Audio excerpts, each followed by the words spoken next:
The Subcommittee on Federal Lands will come to order without objection. The chair is authorized to declare a recess of the subcommittee at any time. The subcommittee is meeting today to hear testimony on the state of our nation's federal forests and outlook for the 2026 Wildlife Year. I ask unanimous consent that the following members be allowed to participate in today's hearing from the dais: the gentleman from Arizona, Dr. Gosar; gentlelady from Wyoming, Ms. Hageman; the gentlemen from Colorado, Mr. Hurd and Mr. Crank; and the gentleman from Montana, Mr. Downing.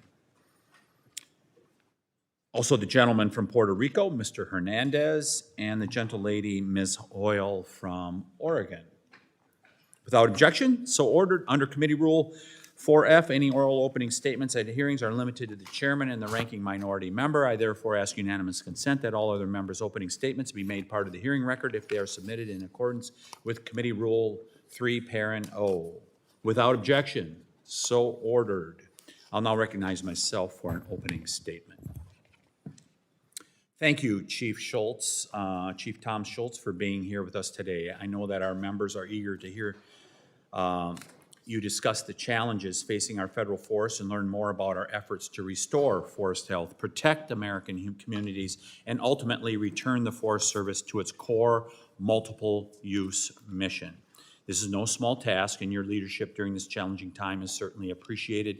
And in just under 2 years, the results of your leadership are already speaking for themselves. Last year, despite the highest number of ignitions on National Forest System lands since 2016, the Forest Service's aggressive fire suppression efforts kept the total number of acres burned to roughly half the 10-year average.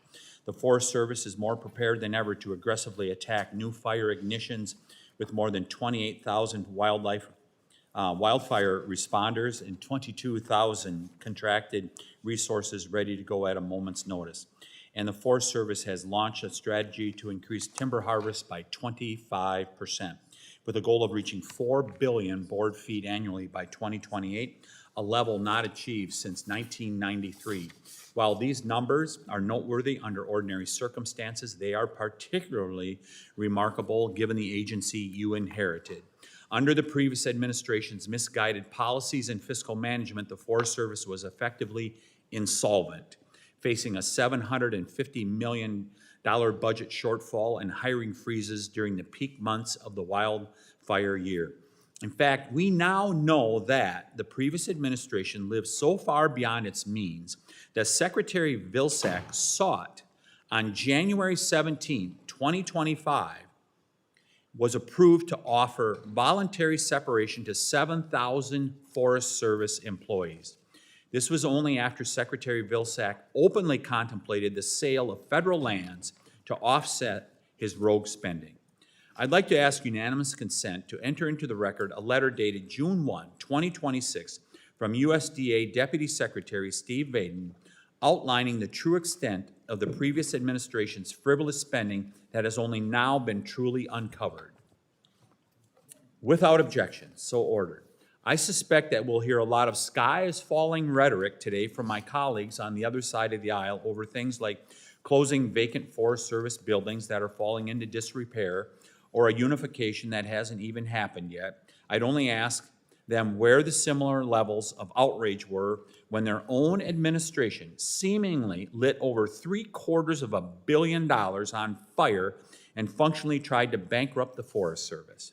As I have said repeatedly during my time as chairman of this subcommittee, healthy forests require active management. For decades, timber harvests have fallen while catastrophic wildfire has risen. Witness the chart just over my right shoulder. That is not a coincidence. When we stop managing forests, nature eventually does it for us, usually through insects, disease, and fires. I applaud Chief Schultz for his leadership. However, Congress still has work to do. Regulatory burdens continue to hamstring efforts to ramp up forest management. Nearly 2 billion board feet of timber are tied up by frivolous lawsuits. These onerous hurdles add years of delays and drive up costs for common sense projects that need to get done to protect lives and stop homes from burning down. That's why it's imperative that the Senate send the Fix Our Forests Act to the President's desk without further delay. Yes, our friends in the Senate, send it without further delay. FOFA, which is the most comprehensive forest management and wildfire prevention legislation before Congress, passed the House with bipartisan support 497 days ago. That means nearly 500 days of missed opportunities to accelerate forest restoration projects, reduce litigation, strengthen partnerships, and better protect our communities from catastrophic wildfire. On the eve of what many are predicting to be one of our worst wildfire years on record, we can't afford to wait another 5 days, 50 days, or 500 days. More than 2.4 million acres have already burned, nearly double the 10-year average for this point in the season. We have already witnessed record-breaking fires, including the largest wildfire in Nebraska history, which burned more than 643,000 acres. And the National Interagency Fire Center continues to forecast above normal fire potential across large portions of the country as we enter the height of activity of the fire year. These conditions did not just appear overnight, and fixing our forest won't happen overnight either. The scale of this crisis cannot be understated.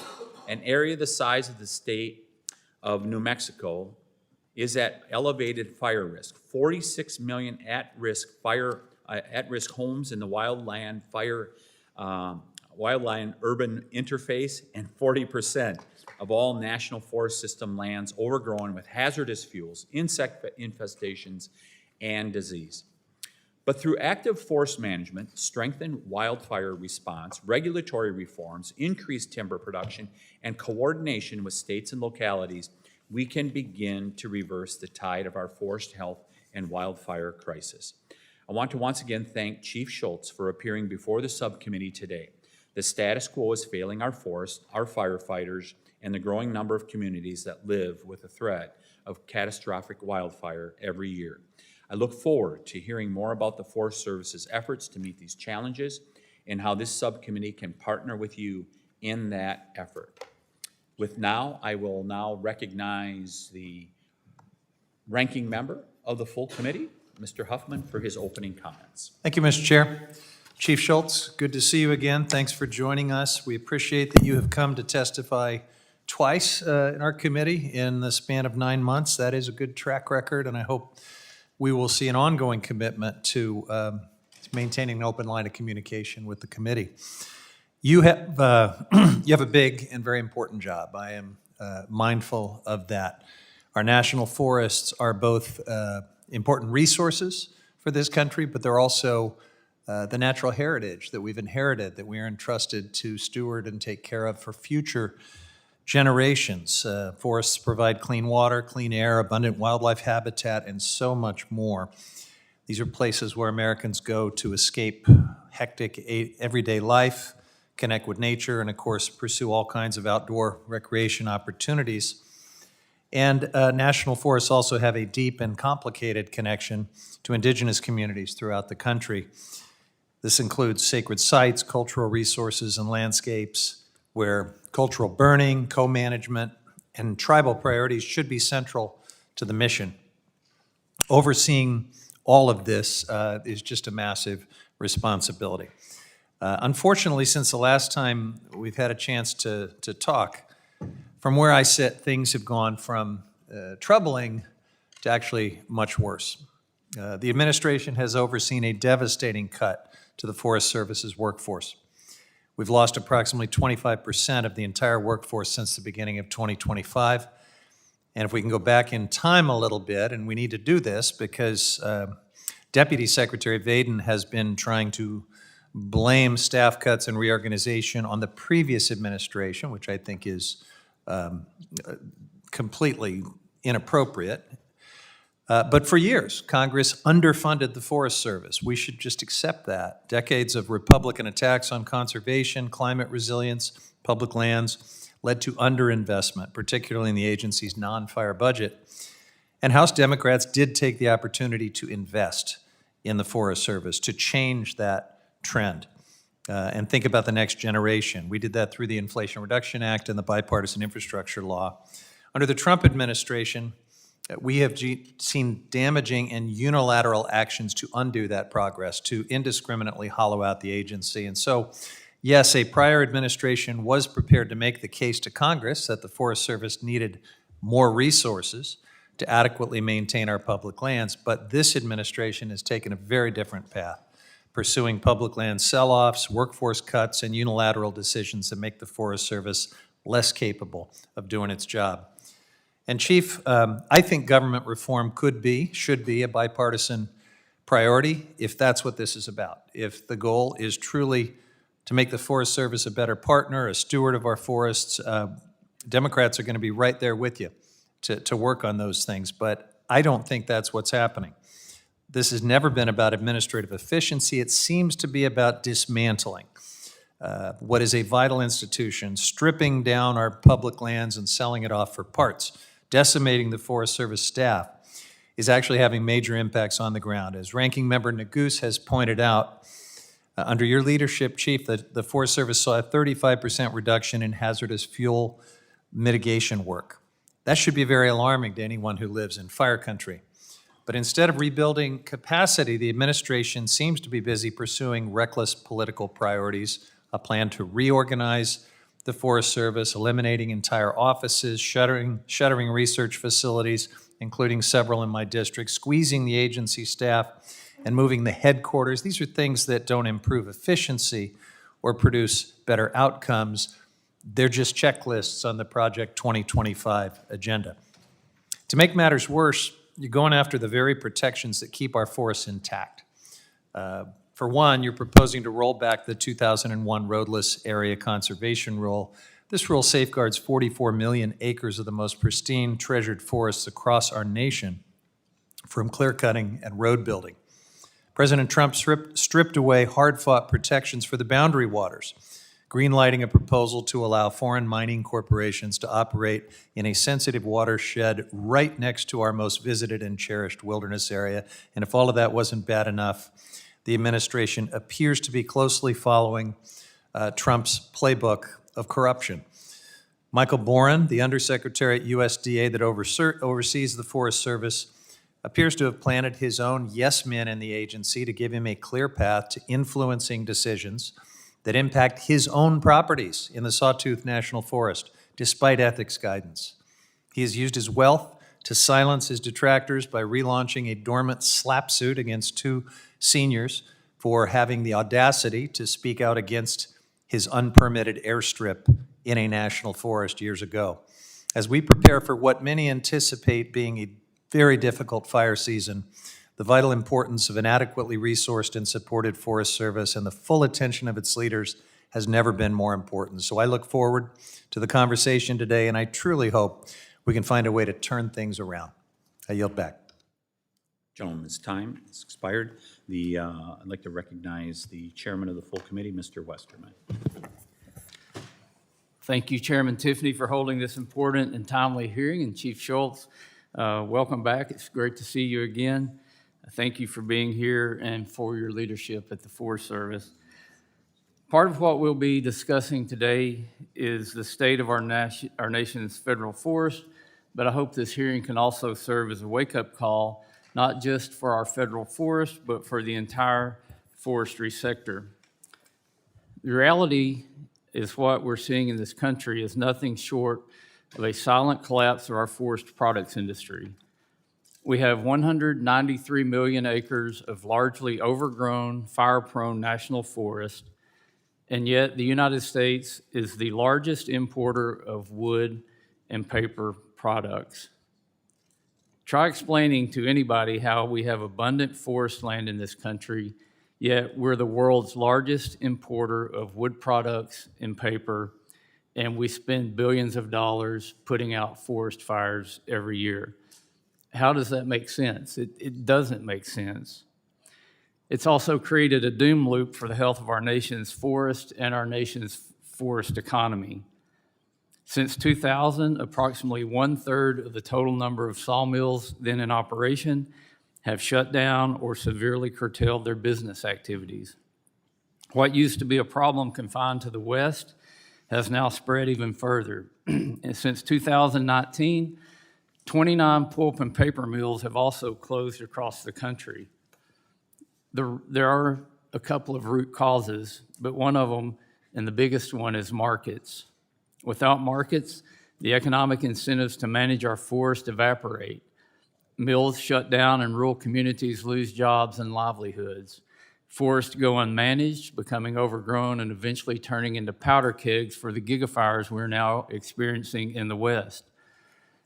On top of the lack of markets, we have a problem with, especially in the pulp and paper industry, of actually being able to upgrade these mills. While we're repairing and maintaining mills that were built, some of them a half century to a century ago, our competitors around the world are building brand new, highly technical mills that dwarf the mills that we have and create efficiencies that we cannot create here in the United States because we can't get past the permitting and the regulatory phase of being able to make our mills competitive.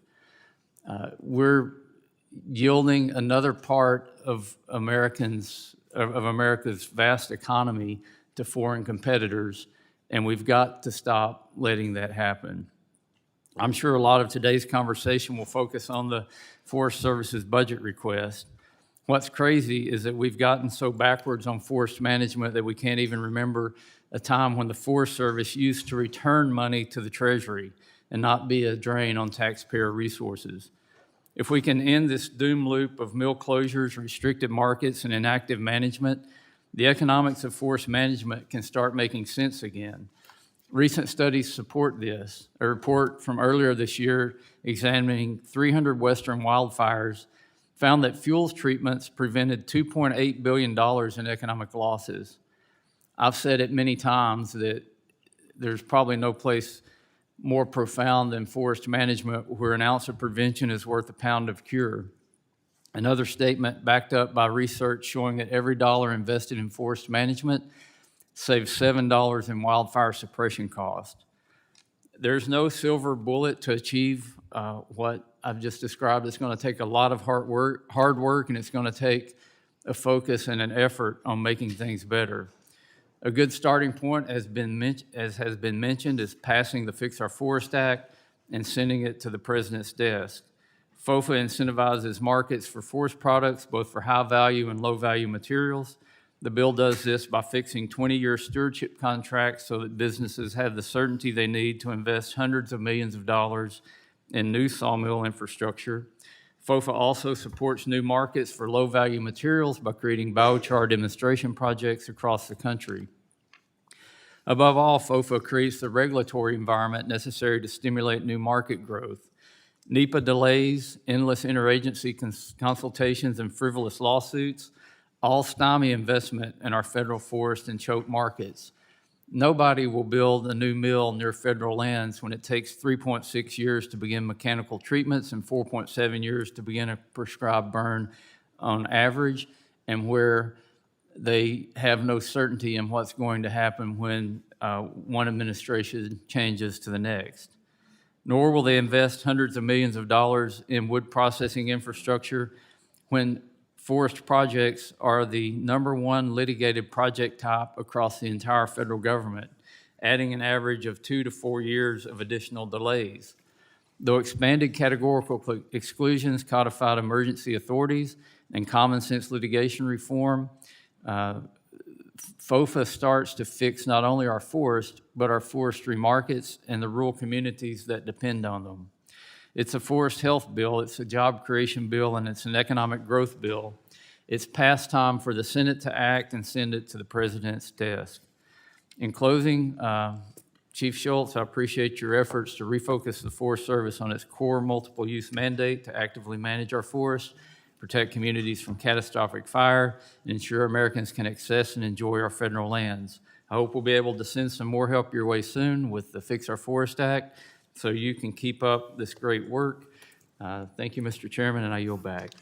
Thank you to the chairman for his opening statement. I now recognize the ranking member, Mr. Neguse, for his statement. Thank you, Mr. Chairman. Good morning, Chief Schultz. Welcome back to the committee. Grateful that you are here to present a testimony on behalf of your agency and to answer questions from me and my colleagues on both sides of the dais. As you probably could imagine, although I certainly respect the work that's done by your agency and appreciate that we've had an open line of communication. Wouldn't surprise you to know that I disagree with a lot the Trump administration is pursuing with respect to public lands management policy and issues impacting our national forests, including in my state of Colorado. And I want to just paint a picture for you, and this is not isolated to your agency, of course, Chief Schultz, but it's important contextually in terms of why my constituents in Colorado are so concerned about the approach that the Trump administration has taken. In Colorado, we have lost 26% of all public lands staff across the U.S. Department of Agriculture and Interior Department. 26%. So 1 out of every 4 federal civil servants working on public lands, BLM, Forest Service, a variety of, the panoply of agencies that are subsumed by the Interior and Forest Service are gone. And that has real-world consequences. Real-world consequences, of course, for those individuals, proud Americans, proud Coloradans who've given their lives to service to their country. But it also has real-world consequences on the ground in terms of how these lands are managed and how we address some of the consequential challenges that you heard the ranking member, the chairman, and the chairman of the subcommittee articulate. All of that is happening while your agency, and I understand, it will get into it a bit during the question and answer segment. I don't know if it's your prerogative or if it's OMB's, but the gutting of the Forest Service's world-class research grants and decimating state, private, and tribal forestry programs, in my view, is not a prudent step to take, particularly during a very difficult fire season. I would also just say, and this is less directed at you, Chief, and more at the chairman of the full committee, who unfortunately has stepped out, but just to be clear, to correct the record a bit, a recent analysis as depicted in a recent analysis done by an external entity, found that the Forest Service completed around 35% fewer acres of hazardous fuels work in 2025 than it did in 2024. And notwithstanding all of the externalities and external factors that the chairman described, none of that changed from 2024 to 2025. The only thing that changed was the presidential administration. And I think it's an important question that deserves to be answered of why there's a 35% reduction in hazardous fuels treatments in the first year of the Trump administration, the second term, compared to the last year of the Biden administration. And I hope that that's a question that we can get to the bottom of today. In any event, I do want to say, representing a district that spans 12,000 square miles, representing a district that includes 3 of our nation's most prominent, certainly the most beautiful national forests, I am very grateful to the folks in the Forest Service who are working each and every day hard on behalf of Coloradans and Americans writ large. I do think it's important for us to have an open line of communication, and so I look forward to your testimony and to asking you some questions about some of the challenges that we face. Thank you to the ranking member of the committee. We're going to move on to our witnesses' testimony. Just want to remind you, though you're a veteran here, you must limit your oral statement to 5 minutes. Your entire statement will appear in the hearing record. To begin your testimony, please press the on button on the microphone. We use timing lights when you begin. The light will turn green. At the end of 5 minutes, the light will turn red. And I'll ask you to please complete your statement. I would like to introduce Mr. Tom Schultz, Chief of the U.S. Forest Service at the Department of Agriculture. Chief Schultz, you are recognized for 5 minutes. Welcome. Chairman Tiffany, Ranking Member Nagoose, and members of the subcommittee, thank you for inviting me here today to testify. The USDA's Forest Service is the nation's foremost federal forestry organization. We have the privilege of managing 154 national forests, 20 national grasslands, covering 193 million acres. Since day one, my work as chief has been to refocus our efforts on the fundamental work that delivers the greatest good to the American people. Today, I'd like to share the priorities guiding the Forest Service forward, as well as share key accomplishments from this previous year.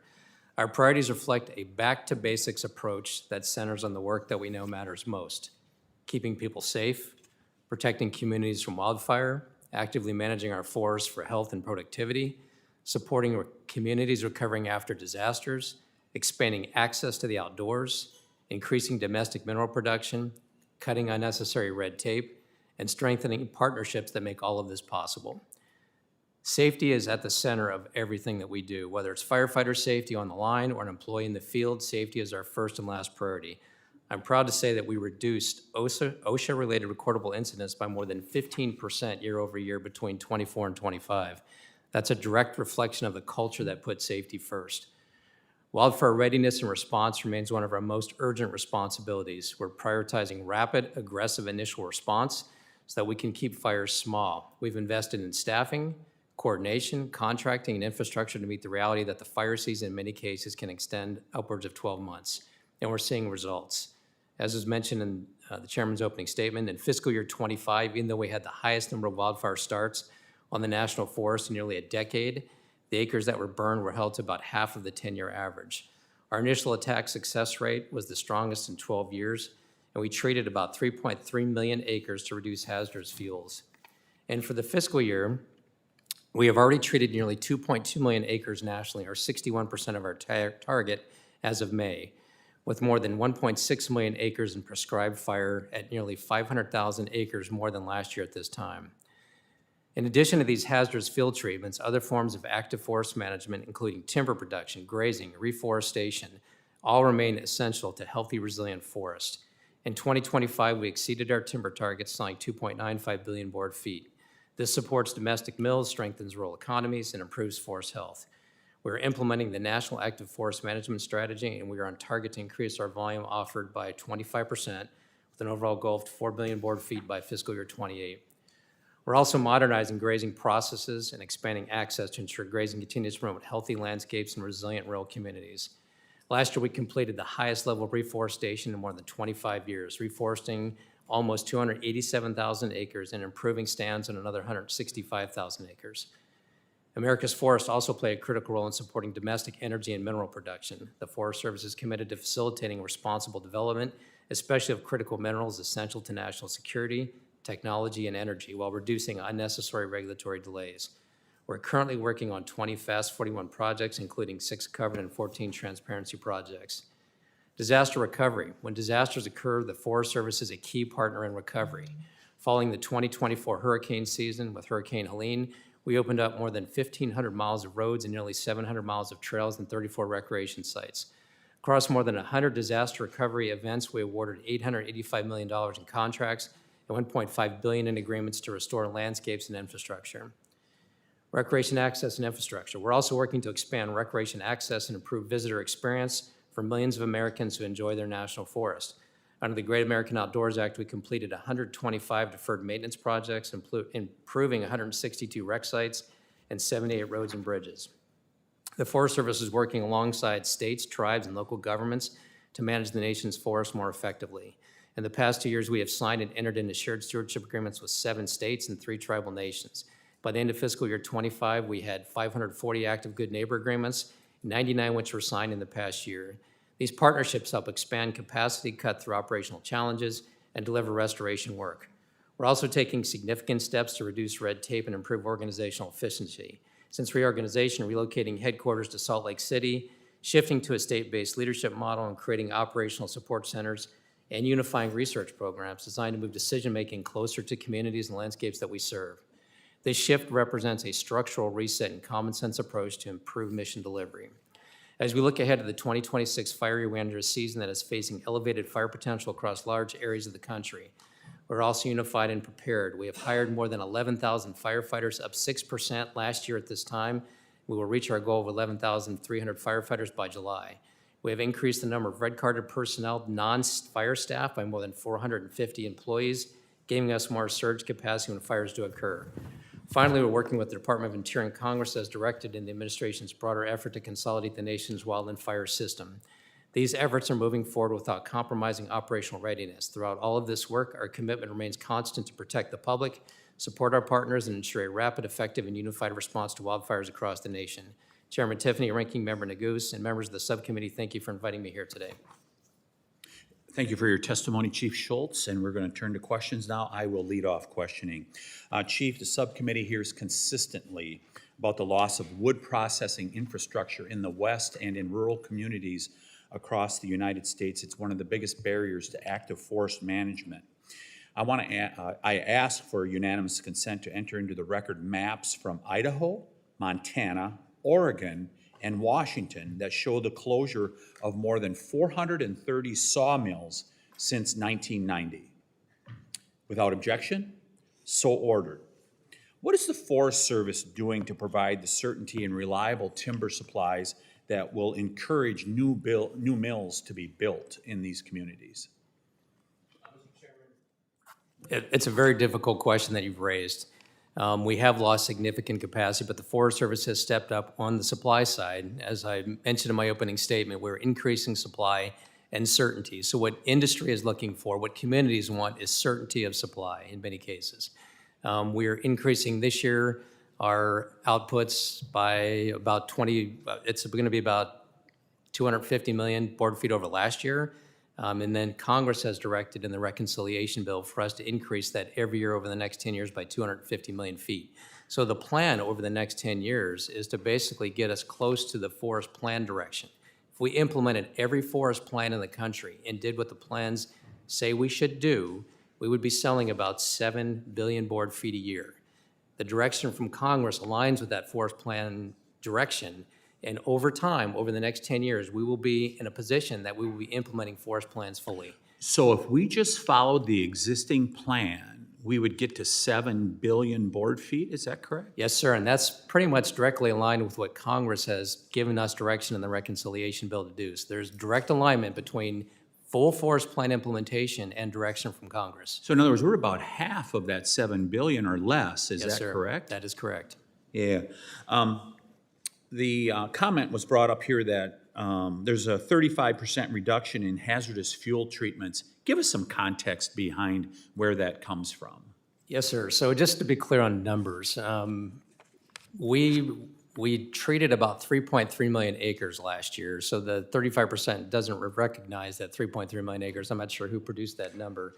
But just to put this in perspective, going back to 2020, you can't cherry pick any one number of acres, in my view, to get an accurate perspective.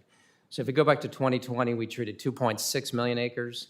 It was 3.6 in 21. It was 3.2 in 22. In 23, it was 4.3. It was 4.2 in 24, and 3.3 in 25. And this year, our goal is 3.6.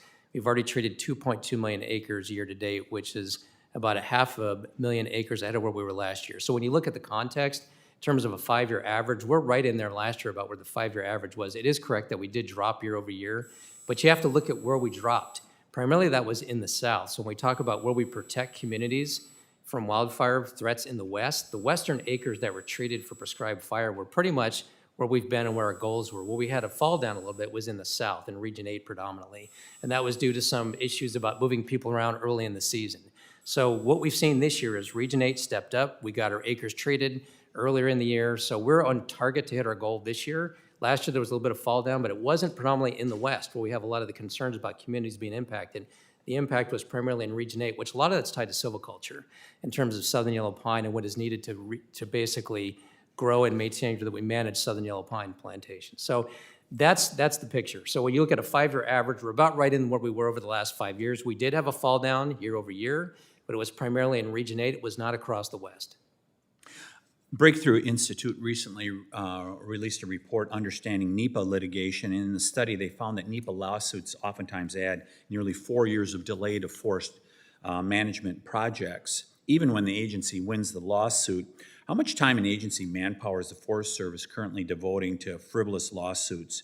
You know, bulletproofing NEPA documents, we hear that from staff out in the field, to fighting it in court, and away from actively managing our fire-prone forest. How much time is your staff having to dedicate to that? Mr. Chairman, we dedicate a significant amount of time. I mean, when you look at our cost structure, a lot of it is tied to NEPA. But what I can tell you what we have done at USDA this past year, we have reviewed our NEPA regulations. The Forest Service no longer has NEPA regulations. We have USDA NEPA regulations.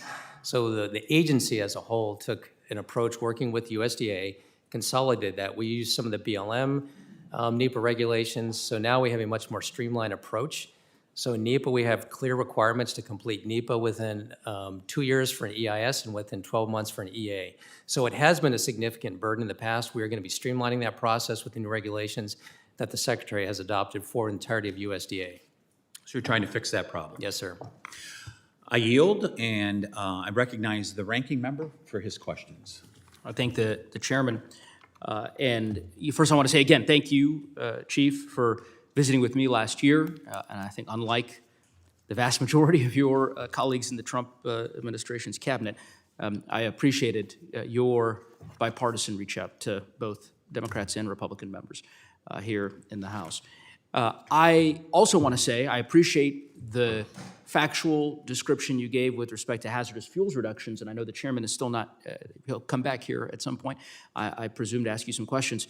But I thought what you said was really important because, again, the facts are facts. And so I'm not, when I was making those comments about, the kind of year-to-year comparison between 2024 and 2025, it's not directed as a pejorative about you. It was more to the chairman's point of that we constantly hear about frivolous NEPA lawsuits and all of these sort of external factors that are driving the lack of treatment on federal lands. And my point was simply that in last year, the first year of the Trump administration, there was less hazardous fuel reduction than in the last year of the Biden administration. And you've offered some explanations in your view that explain that delta.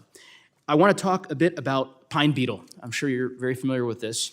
I understand that representatives from your agency from the Rocky Mountain region are serving on Colorado's Ponderosa Mountain Pine Beetle Task Force, along with my staff and other members of the congressional delegation. This is a task force that the governor convened, and your agency has been engaged with the state of Colorado on how to address those issues.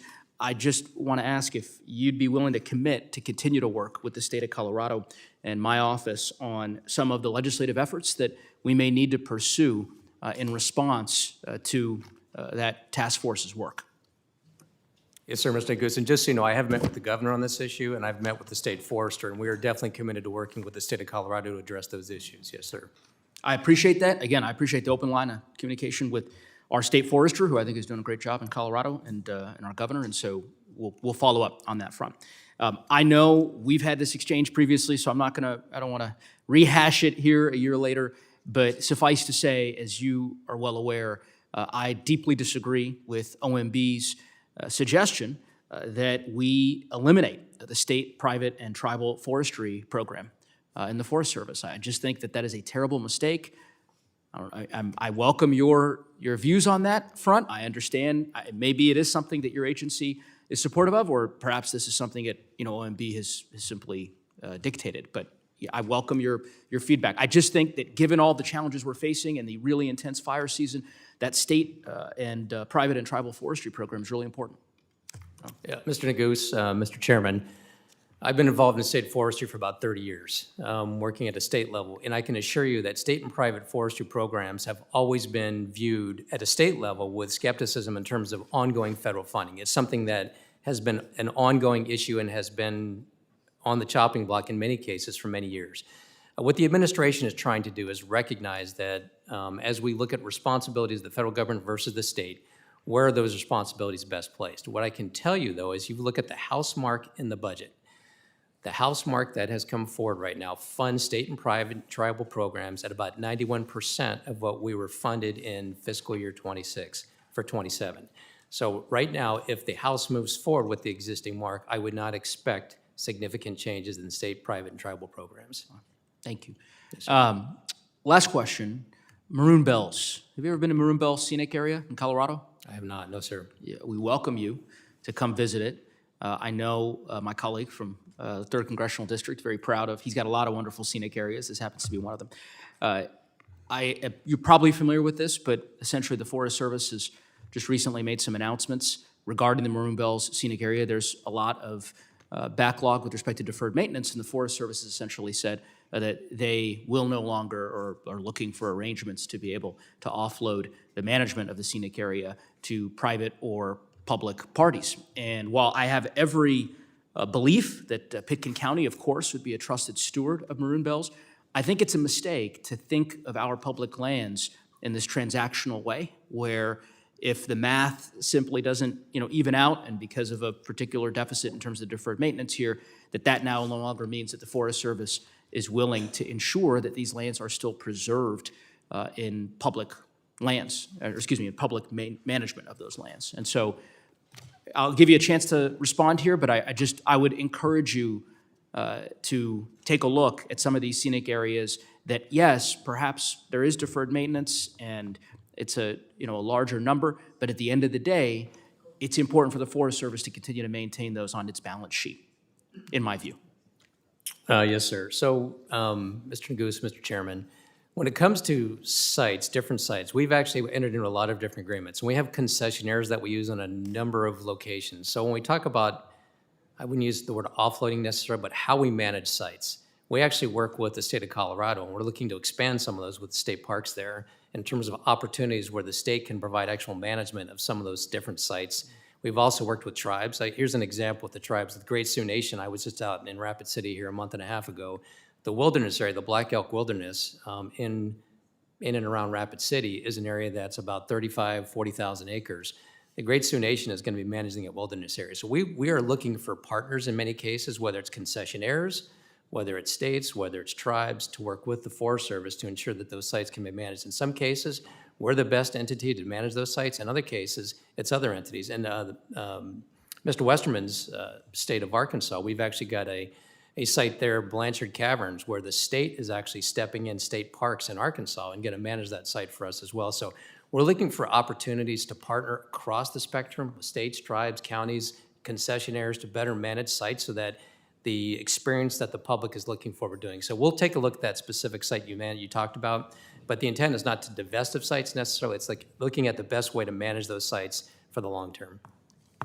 Gentleman's time has expired. Now I'll recognize the gentleman from California, Mr. McClintock, for his questions. Thank you. Mr. Schultz, my district comprises the Sierra Nevada of California, and I've often commented about the marked difference between the health of the private timberland in the Sierra and that of the public timberland. You can literally tell where the boundary lines are between the public and private lands by the condition of the forests on each side. The private timberland is healthy, green, properly spaced, it's fire resilient. The public land is morbidly overgrown with stands of dead and dying trees everywhere. In fact, a few years ago, your predecessor, Randy Moore, admitted that we'd lost over a quarter of our national forest to catastrophic fire over the past decade. Now, I just took a look at the largest of the nation's private timber owners, Sierra Pacific Industries. They make about $1.5 billion a year from their timber, and they own about 2.5 million acres. So that averages about $625 per year per acre. Then I looked at the U.S. Forest Service. We make about $200 million a year from our timber, and we own 193 million acres of timberland, so that averages about $10 per acre per year. So SPI makes $625 per acre, keeping its forests in excellent condition. The Forest Service makes $10 per acre and keeps its forests in decrepit condition. So I guess my first question is, WTF? Mr. McClintock, Mr. Chairman, you've opened a can of worms, and I'll try to address it. So I know the folks at Sierra Pacific very well. They're very good managers. Why can't we be as good? Well, and we're working on that. So just a couple What's things. keeping us from being as good Yes, managers sir, I'll as touch PI? on that. So we just, the chairman was talking before about litigation as an issue. So when you look at litigation, for instance, we have about 1 billion board feet of timber that is currently under litigation. So that And does that become litigation arises from what? litigation primarily arises through people challenging NEPA decisions, predominantly from the environmental community is where that typically comes from.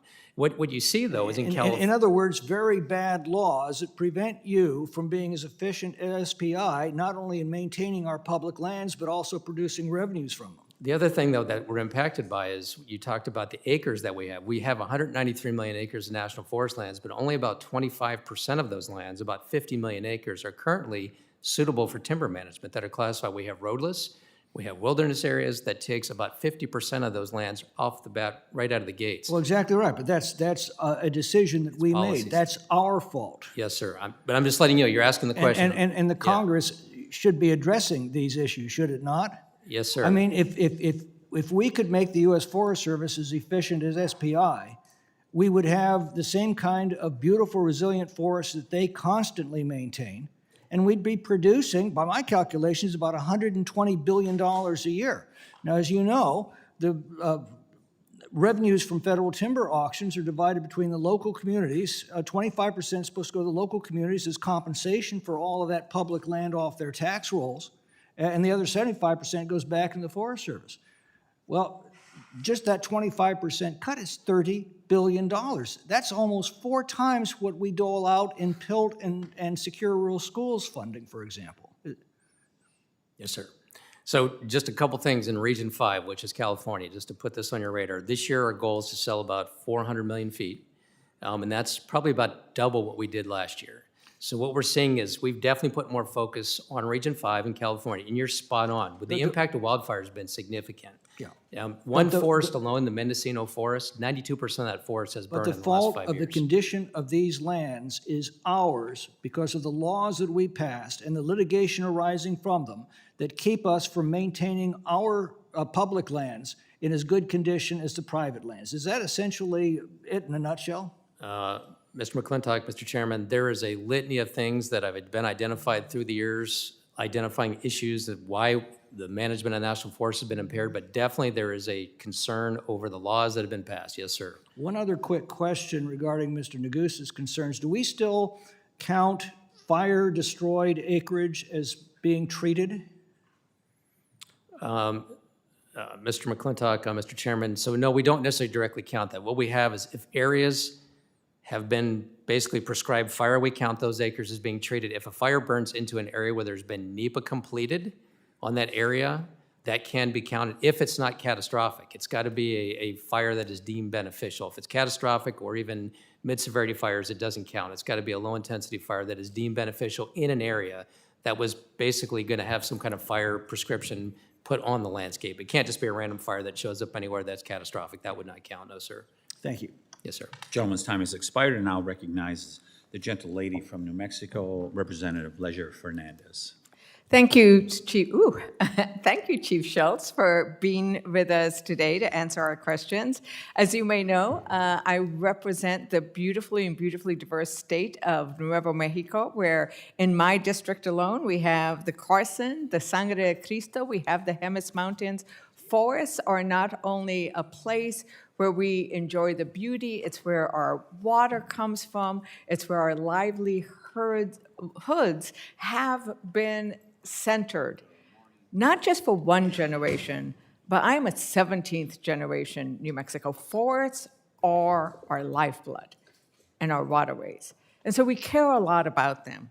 And we celebrate when we are able to train the next generation in caring for and managing our forests. So I want to ask you about the Conservation Corps.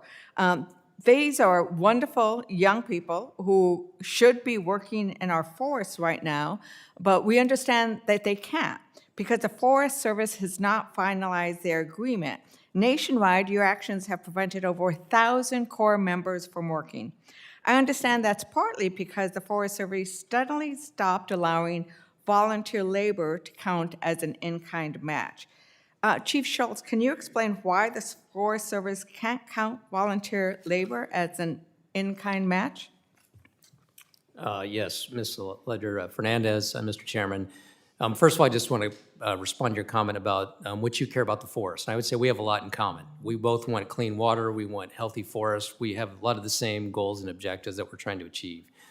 Recreation is a big part of what we do, specifically to the Job Corps or the Conservation Corps. We have Conservation Corps across the country that does work in various states, and there's a large organization.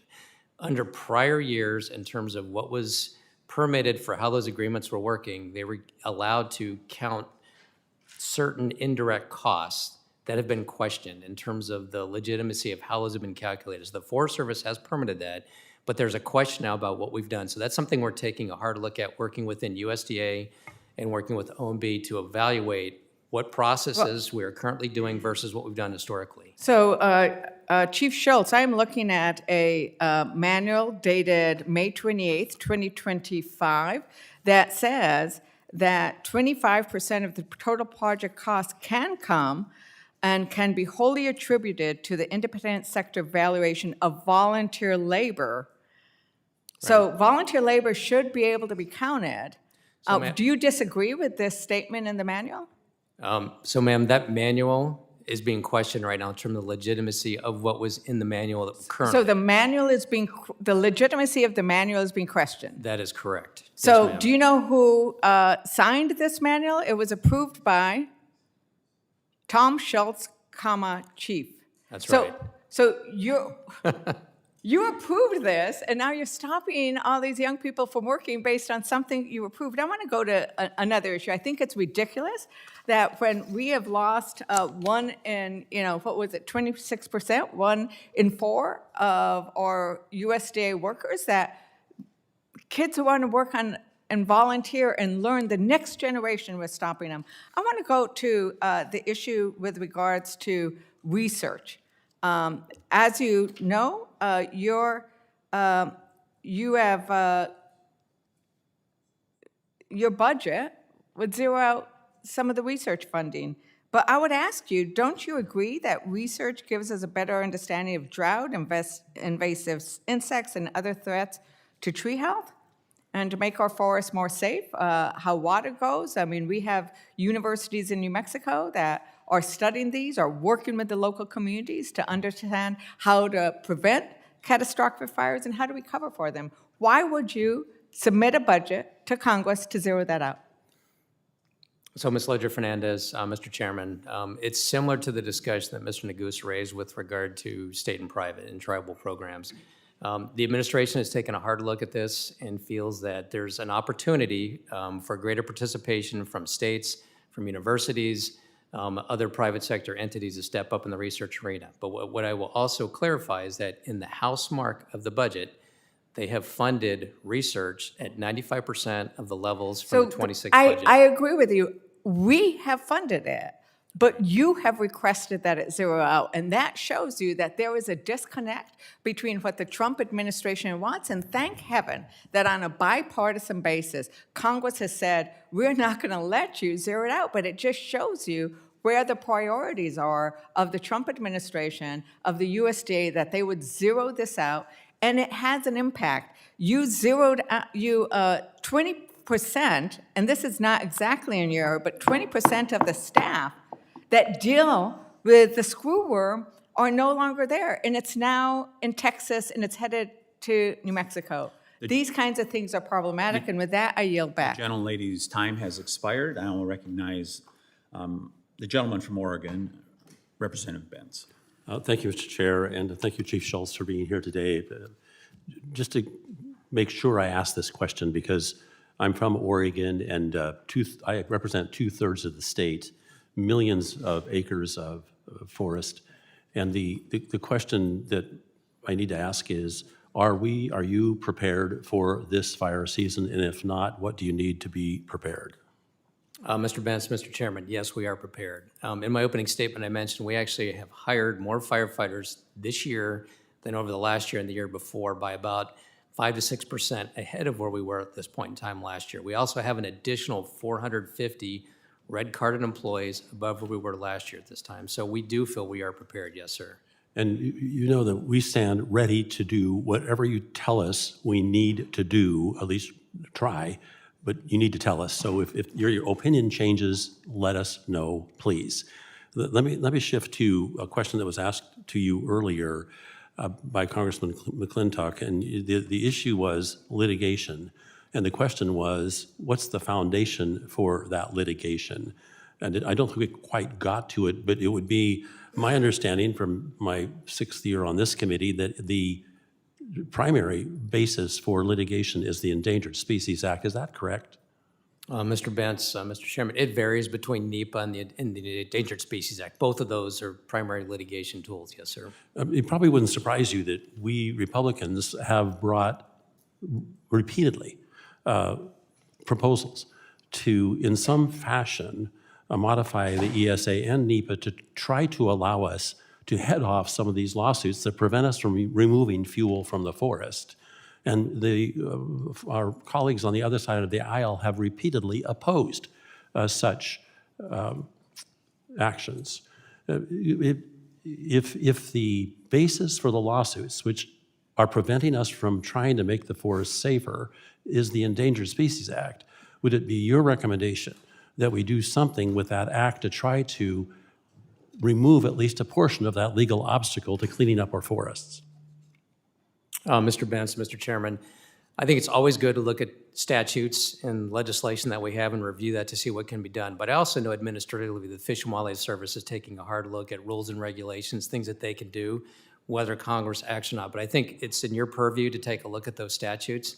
And we can sure work with you. If you're looking for recommendations on things, we could work together on. Yeah, so what I need from you is a summary of how many lawsuits have been filed, the amount of tons of wood that have been prevented from being removed from the forest, and the foundation for those lawsuits.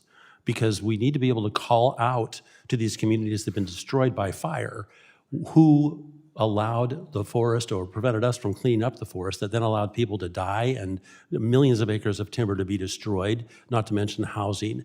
But we need to call out who is responsible. We need your help in doing that. So can you provide us with a couple of things? First, the reference was to the immense overgrown condition of the forest. Is that correct? Is that a correct statement? I think the word was morbidly overgrown, used by Congressman McClintock. Was he correct?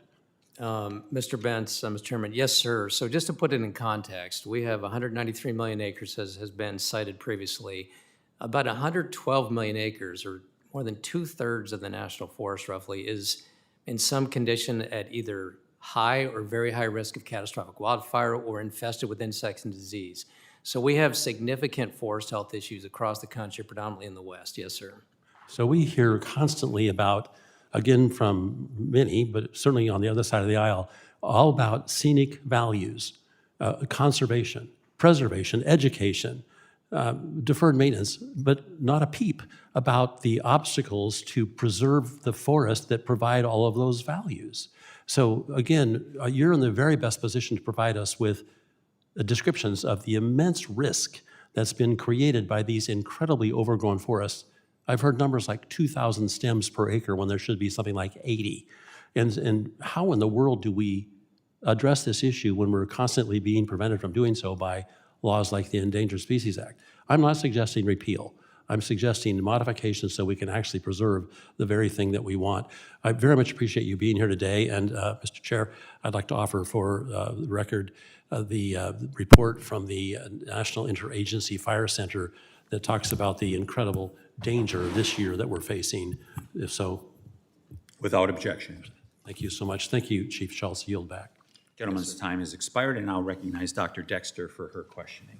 Thank you, Mr. Chair. And it's good to see you again, Chief Schultz. Thank ma'am. you for being here. When we spoke last year, we discussed the lack of respiratory protection for our wildland firefighters and the toll it is taking on their long-term health. You mentioned that your agency had begun officially providing N95 masks. I want to confirm that the agency is still providing those masks and ask more broadly, what specific steps has the agency taken on respiratory and overall health protection since we last spoke? Dr. Dexter, Mr. Chairman, thank you for those questions. And we did take to heart our discussion last year. So we have made N95 masks available, and we're actually encouraging folks to use those. Right. What I want to is remind the committee that they are not OSHA approved for those contaminants.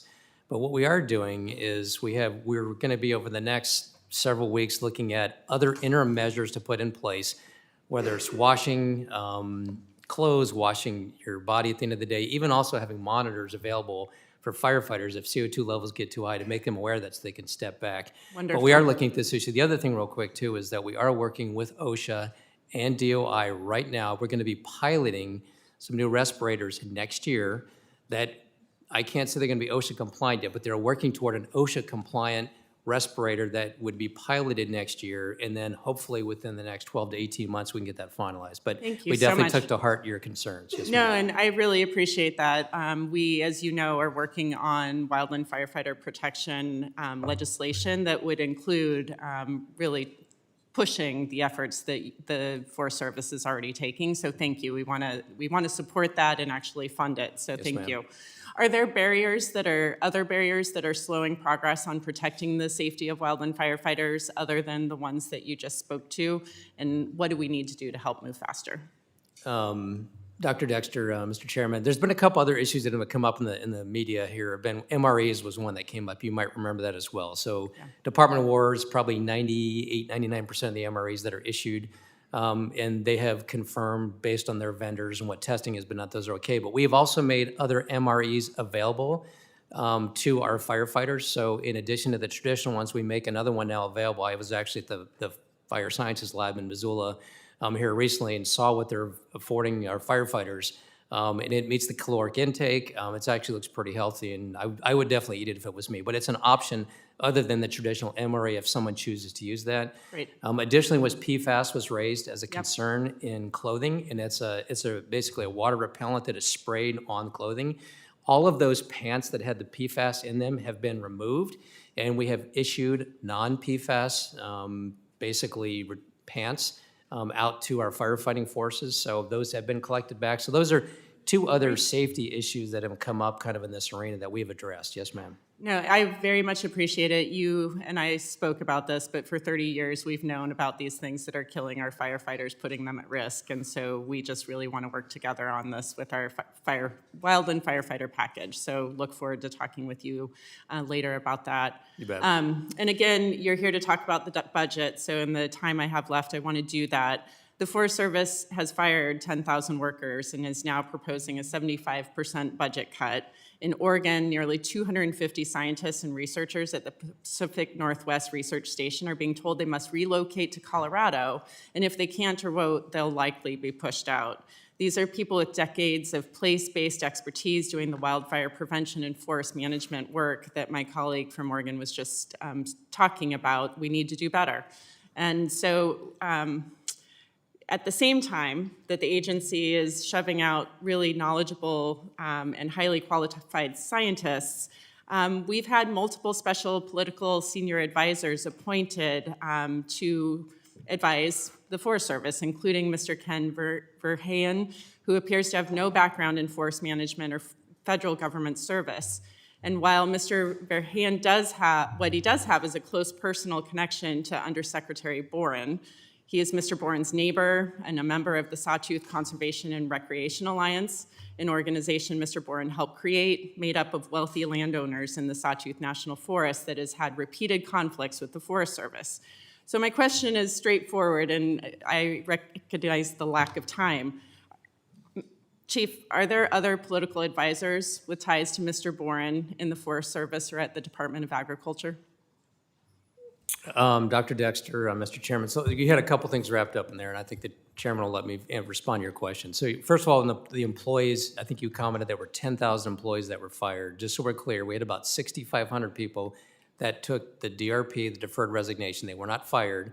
Now, they were concerned maybe about job security, but they took that voluntarily. Just so you know, the staffing that we're at right now, we have about 30,000 employees. What does that look like compared to what we've been? 2017, 2018, we had about 30,000 employees. So the Forest Service employee staff grew significantly during the IIJA, the IRA funding levels. So we're back to about where we were in that 2017, 2018 level, just to put that in perspective. And in terms of, you talked specifically about research and development, in particular in Oregon. So I was out there the day we made the announcement in Oregon, and I was with those folks. We have not told anybody that they're going to be fired. No one's going to be riffed. What we have talked about, that Portland office, is that we intend to close that office. We are looking at other options in the broader Portland area. There is an NRCS office there that we're looking at. We've also made it very clear to employees that could be impacted by that there's also national forest in the area that they could potentially locate to. So no one has been told specifically that they need to relocate to Fort Collins. What we said about Fort Collins is that will be the hub for research and development. But we have not directed anybody specifically from Portland or from the Pacific Northwest Research Station that they have to go to Fort Collins. I just want to make sure we're clear on the record on that. And with regard to politicals that have been hired to support that. So Mr. Verheyen does work for me technically, just so you know. And doesn't have a forestry background, but what he does have is a tremendous business background. And if you know Mr. Verheyen, he's a very knowledgeable person in business practices, also in leadership. So as we have had a lot of discussions about leadership and how to drive organizational change and work through implementation of reorganization, his background has been very instrumental to me in helping me see things and helping us think about how to organize an agency. So he's working directly for me, not directly for Mr. Bourne, just so we're clear on that. And there is another gentleman, Mr. Christensen, who's also come on recently, who was working for Department of Interior before, that knows Mr. Bourne. But those are the two folks that know Mr. Bourne that are working within the NRE and report directly to me, and then they are supporting NRE in those functions. And there's no others.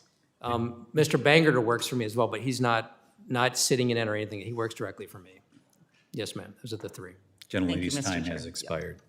I now recognize the representative from Nevada, Representative Amadei. Thank you, Mr. Chairman. Chief, good to see you again. Thanks for your availability on the Hill, at least in the neighborhoods I travel in. That means a lot, and you're doing a good job of being in the field, if you will. First, when we had talked earlier, I had some concerns about the organizational realignment because the Humboldt-Toyabe, the largest national forest in the nation, although people go to Nevada, do they allow trees in Nevada? And yes, we do. Where they're meritorious, we allow trees in Nevada, and we're proud of the few that we have. But historically, we'd been out of, what was it, ninth region or something in Ogden or whatever, and I thought that everything was going to New Mexico. No offense to the folks in New Mexico, but that seemed like a longer ways away. You got important stuff going on for California and Placerville and those sorts of things. We've worked with your folks and got some more information from the committee here, and it wasn't exactly as I thought it were. We were going to New Mexico and make sure that you got somebody who flies there on a regular basis. So I can tell you, for the concerns that we've expressed earlier between what's going to go on out of Placerville and what's going to go on out of Salt Lake, as well as some of it out of New Mexico, I just want to say thank you. I think we're sitting in good shape to have the attention that we need for you and your organization to do a responsible job in Nevada. So you can take that, here's an unusual thing, take that off the radar screen, at least for our neck of the woods. The second thing I want to do is I want to thank you. Several years ago, there was a sawmill that opened in Nevada. And I made sure that I went to it because sawmills opening in Nevada is something new, probably since Virginia City was mining gold. And so, I mean, phenomenal effort. It's on Native American land, which probably was one of the things that allowed it to actually happen. But then comes the idea of what are you going to do for feedstock for that operation to make that look right? I want to thank you for the attention that you've paid to making sure that that remains viable in terms of you can't have much of a sawmill if there's nothing to put through the saw. So it's one of those things where nobody can ever say, mission accomplished and whatever the heck. You got to wake up every day and turn the crank on that stuff. But I want to say for the attention that you and your people have paid to making sure that that is a successful venture for processing forest products that come out of that neck of the woods, generally speaking. Nice work, and thank you very much. I think that the whole fire issue, when I look at the map, and I feel good to be sitting next to somebody from Utah since the whole state's in the red, and only my whole district in Nevada is in the red.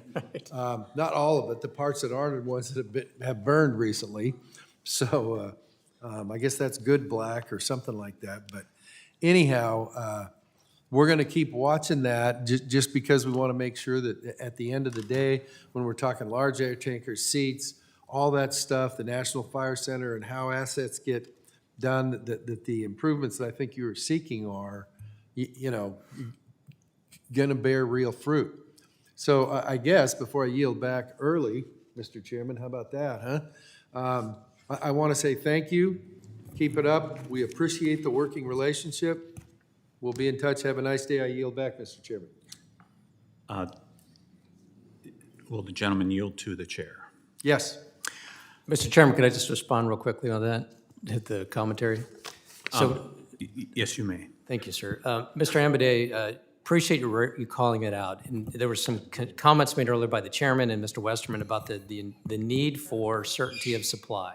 And you called that out. So that was one of the first agreements we've done with the tribe there to support Tahoe Forest Products, which is a 20-year agreement. We've also done a 20-year agreement recently in Oregon as well. So Mr. Merkley asked a similar question. We've done an agreement there. We're looking at agreements in California. We're looking at agreements in Montana. 20-year agreements with states, with tribes, with industry directly. This is how we provide certainty, and Mr. Westerman was asking about investments, but this is a prime example that certainty of supply has allowed that company to make investments in that mill, so I just appreciate you calling that out, sir. The ranking member reminded me that that time has probably expired, and I'm not going to get my question in. I now recognize the ranking member of the full committee, Mr. Huffman, for your questions. Thank you, Mr. Chairman. Chief Schultz, I want to ask you about the proposal to move all of the fire functions of the Forest Service out of your agency to the Interior Department. This is a big proposal, obviously, with some sweeping implications. And in the fiscal 26 appropriations bill, Congress directed you to study that idea before any action was actually proposed. So I just want to ask you straight up, would this transfer of function or reorganization require congressional action? Mr. Huffman, Mr. Chairman, my understanding is that it would. Okay. And just to follow up on that, what do you mean by congressional action? Because there may be some who think that informing Congress and then just proceeding would suffice. I certainly would disagree with that, but are you suggesting that it means an act of Congress to authorize this, which is what I would view as the correct course? Mr. Huffman, Mr. Chairman, so what you saw in the 26 budget, the President's budget in 26 and in the 27 budget, is actually a transfer of the funding and the personnel from USDA to Department of Interior and the National Wildland Fire Service. So that's my understanding, that Congress would have to include that in the budget to make that happen. Specific act of Congress. Consistent with what was in the budget, yes, sir. Thank you very much. If all these wildfire functions and associated staff were transferred to Interior from your agency, that could mean more than 85% of the current budget is shifted to the new Wildland Fire Service as we see it. That would mean some pretty serious implications for land management. I want to ask you about that. What activities would the Forest Service no longer be able to carry out because personnel and funding had been moved over to Interior? And I'm particularly interested in things like trail maintenance, invasive species removal, timber sale preparation. I mean, it's a long list of things that these personnel do. Mr. Huffman, Mr. Chairman, it's a great question. So right now, just to put it in perspective, we have probably, I think we have about 10,000 non-fire employees that are red carded. So we have a very integrated organization. We have folks that are land managers that fight fire, and we have firefighters that support the land management function. What this is attempting to do is unify that firefighting function. Specifically, the things that we would not be doing is wildfire suppression would be done by the National Wildland Fire Service. The additional functions you'll see if you look at the 27 budget is it also moves the fuels program from Forest Service to Department of Interior. So the fuels program, prescribed fire, mechanized treatments, that would be carried out by the Wildland Fire Service. So we would be coordinating with them to get that work done on the Forest Service ground. But in terms of timber sales, in terms of recreation, those are the primary functions that the Forest Service would continue to do. Yeah, it's going to be tough, though, to unscramble the eggs. Some of these personnel do more than just those cleanly demarcated tasks, right? I mean, some of them are involved in wild and scenic river administration and rangeland improvements and wilderness rangers and other things. This is why Congress asked you, I think, to study this carefully before we actually take action. Yeah, Mr. Huffman, Mr. Chairman, you bring up a good point. So we are integrated in what we do. We do have firefighters that do non-fire functions. They support recreation, they support fuels treatments, they support trail maintenance, those kind of things. So you're right, there is an integration. So part of the study is to look at those land management functions and those fire functions and help advise and contemplate how we would do that effectively. So that's a big part of that study. And just to clarify where the study's at, the study right now is on the street, RFQ, which I think it closes on June 8th. So we are anticipating getting those proposals The study has a 6-month turnaround time to get the study completed. So that'll probably put it sometime late fall, early winter for completion is Okay. when we're I anticipating. appreciate that because I was going to follow up Yes, sir. and ask you that question. I want to just turn in my remaining time to Michael Boren. And I want to just ask, we don't need to go into the details. We all know he's kind of famous for his conflicts with the Forest Service over trails, land use regulations, and even staffing. When I met with him, he assured me that he had nothing to do with anything involving the sawtooth. And I have since received some information that troubles me because it suggests that that may not be the case. So I just want to ask you directly, have you and Mr. Boren ever discussed anything related to Sawtooth National Forest, either verbally or in writing? Mr. Huffman, Mr. Chairman, it's possible that we have. I can't say for certain that we haven't. I mean, I've known him before he came into this job, and we definitely talked about the sawtooth before he came into this job. His ethics agreement also requires him to stay away from matters involving Sawtooth Conservation and Recreation Alliance, the private property rights group that he helped to lead. Have you seen any communications between Mr. Boren and that organization? Or do you know about Huffman, that? Mr. Chairman, I The have, gentleman's time has expired, but not. you may, No, sir. you may answer that question, Chief I have Schultz. not seen any. Thank you. Yield back. Okay, gentleman yields, and I'll recognize the chairman of the full subcommittee, Mr. Westerman, for his questioning. Thank you, Chairman Tiffany, and thank you again to Chief Schultz for being here. You know, as we look at going back to 1905 when the Forest Service was founded, the purpose was to conserve the land and the forest, to also practice water conservation and to supply timber to a growing nation. And then we're talking about the Forest Service. We're not talking about the Park Service or other federal land agencies. And as I mentioned earlier, there's 193 million acres that you are the chief manager of that Forest Service. How do you explain to people who want to know, as I do, how can we have 193 million acres of federal land that we spend billions of dollars putting fires out on every year, yet we're the largest importer of wood and paper in the world, and that number's going the wrong direction? Mr. Westerman, Mr. Chairman. So you talk about imports, exports, and wood availability. Big questions. So in terms of supply, there's more than ample supply out there on the landscape. We know the Forest Service back in the late 80s, early 90s used to sell about 12 billion board feet. And that number dropped about 75 to 80% with the listing of the spotted owl. So we have seen a significant decline in availability of that timber with the listing of the spotted owl. So the Forest Service pulled back significantly. At the same time that we saw that pullback, we saw the number of fires and the size of those fires over the last 20, 30 years increase. So you can look at a map in a graph and you can see a decline in sales and you can see an increase in the number of fires and the size of fires over that period of time. So I think in a nutshell, that is what has happened. We've pulled back. Now, what has also happened is that imports of Canadian lumber have actually decreased here in the last 5 years.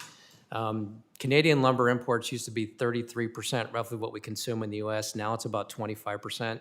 So there's duties in place and different things. So what we've seen is actually the US production capacity, we've stepped up. And we're actually underutilizing our capacity in the US right now. In the South, where you're from, we're about 76% of the capacity is being utilized right now for production of lumber. So we have additional capacity to grow. If we harvested more timber, there is ample capacity to process that in this country. What about European imports? You know, European imports are a small fraction compared to Canadian imports typically. It's not insignificant, but compared to the Canadian imports, it's a much smaller component. I know, but it's been growing. It's another sore spot with me that we're continuing to, and this is really out of your jurisdiction, but we're importing more European timber at the same time they have the EUDR regulation where they're preventing us from exporting timber over there. And we're also seeing a lot of not just timber, but finished wood products coming in from Southeast Asia. I mentioned about the investment that other countries, especially China, has made on building massive paper machines with high technology. Do you think we can reverse the trend and use this resource that's been one of the most important resources for our country? Or are we, if we continue down this path, are we just going to see more paper mills close, more sawmills close, and U.S. consumers relying more and more on products coming in from overseas? And sometimes we're even seeing U.S. logs exported to Southeast Asia, manufactured and shipped back to the United States. Does that make any sense to you? Mr. Western, Mr. Chairman, you got a lot there. So we have a prohibition on exporting logs from the national forest outside of Alaska. Alaska, we do allow that to happen. So it's when you talk about log exports, that's primarily from private lands. When I go around the country, the biggest issue I hear from everybody is a lack of markets. So when we think about threats to forests and forest landowners, the primary threat is not wildfire. It's not disasters. It is a lack of markets. So we just 2 weeks ago, the U.S. Endowment hosted a 3-day symposium on how to improve access to markets for wood products. So there is a tremendous focus. As I've run around the country, my friends in Georgia and the South have been really focused on how to improve markets in Georgia, and we're taking them as a lead on many of these issues. But this is something that's forefront. When you talk to landowners anywhere in the country, whether it's residuals, whether it's pulpwood, any of those issues has impacted everybody. So when I think about what the big issue is, it is markets, and it's a lack of markets, and that's what we're focused on. How do we improve markets? And we've got a lot of recommendations that are going to be coming out probably within the next month from the U.S. Endowment based on those proceedings that we had. So we'll definitely share those with you and the committee so you can kind of see it. We'll provide a roadmap for how we go forward. And supply is definitely a component of that. National forest supply of what we consume in the U.S. is about 5% of the raw material that we consume from lumber is made from wood products, from timber coming off the national forest. So we're a small player. Could we be more? You betcha we could. Yes, sir. I'm out of time, Mr. Chairman, even though I have a lot more questions. Yes, the chairman's time has expired, and I appreciate the chief referencing once again the evergreen chart to my right here about the inverse of fire and forest management in the United States on public lands. I now recognize Representative Lee for her questioning for 5 minutes. Thank you, Mr. Chair. Thank you for being here, Chief Schultz. When the USDA announced what it called the sweeping restructuring of your agency in March, you said, quote, "This is about building a forest service that is closer to the forests and communities it serves." Yet your reorganization would completely eliminate the agency's physical research facility in my state by closing the Reno Great Basin Ecology Laboratory, the only Forest Service facility in Nevada. You've argued that consolidating these operations in Fort Collins, Colorado cuts red tape without harming important research. But forestry and rangeland science are inherently place-based. The Nevada lab does critical boots-on-the-ground work on the Great Basin, cheatgrass invasion, sagebrush restoration, post-fire recovery issues that are unique to our landscape. And I just want to ask you if you could explain why locating an office 2 states away in Colorado would have a better handle on the very specific ecological pressures that our state's Forest Service lands than scientists that are already embedded in Nevada. And how does this align to the claim that we're bringing things closer together? Ms. Lee, Mr. Chairman, great question. So what I want to reiterate at a high level, we have not made any determinations to close any offices. Okay, we're evaluating offices. What we did say is we're going to retain 20 for sure, and those 20 offices employ about 50% of the R&D staff, just so we're clear. Yes, you're right. We do have an office in Nevada. There are 2 employees in that office. What we've made very clear time and again, our intent with regard to research is not to eliminate research. It's not to reduce the staffing. This is a facility and a building issue, just so we're clear. We have about a $3 billion deferred maintenance backlog on all of our Forest Service facilities across the country. We also have a $37 million shortfall in our facilities budget year over year from 25 to 26. So we have to take a hard look at all of our facilities, not just R&D facilities. And in many cases, and the one that you have, actually, Nevada, is a lease building. And so there's opportunities. Do we renegotiate a lease? Do we look at, could we co-locate those folks elsewhere? It doesn't mean that they're going to be relocated necessarily out of the state. They could go and locate with the forest, like where we have the supervisor's office. So those are the kind of things that we're looking at. But we're really trying to be prudent managers of the taxpayer dollars and ensure that the facility footprint that we occupy is one that we can afford. That whether it's leases or whether it's owned buildings, we have more than we can afford today. And we have to take a hard look at this. I was in the Air Force. I know when you close facilities, it's a big deal, right? There's commissions that go through and look at this.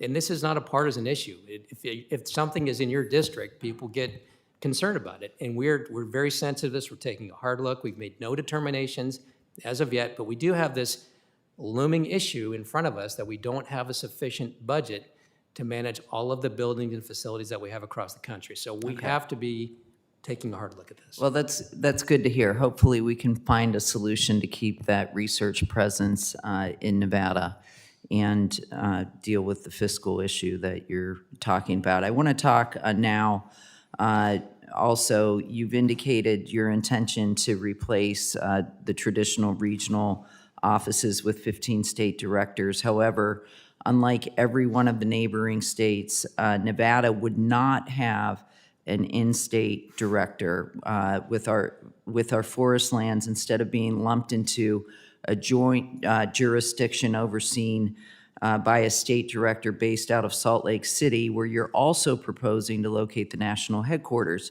So no bad feelings to my colleagues from Utah, but I don't think they'd be too enthusiastic about the idea of a so-called Utah state office being located in Nevada. We have vastly different economic and ecological considerations and priorities. So how would you respond to Nevadans' concerns that a state director sitting in Salt Lake will naturally be focused on a lot of Utah's priorities? And how are we going to handle that, prioritization? Ms. Lee, Mr. Chairman, great question. So if you think about the current regional model that we have today, we have 4 regional foresters covering the entire country. That's the current structure. So we have a regional forester in Portland that has responsibility for California, Oregon, Washington, and Alaska.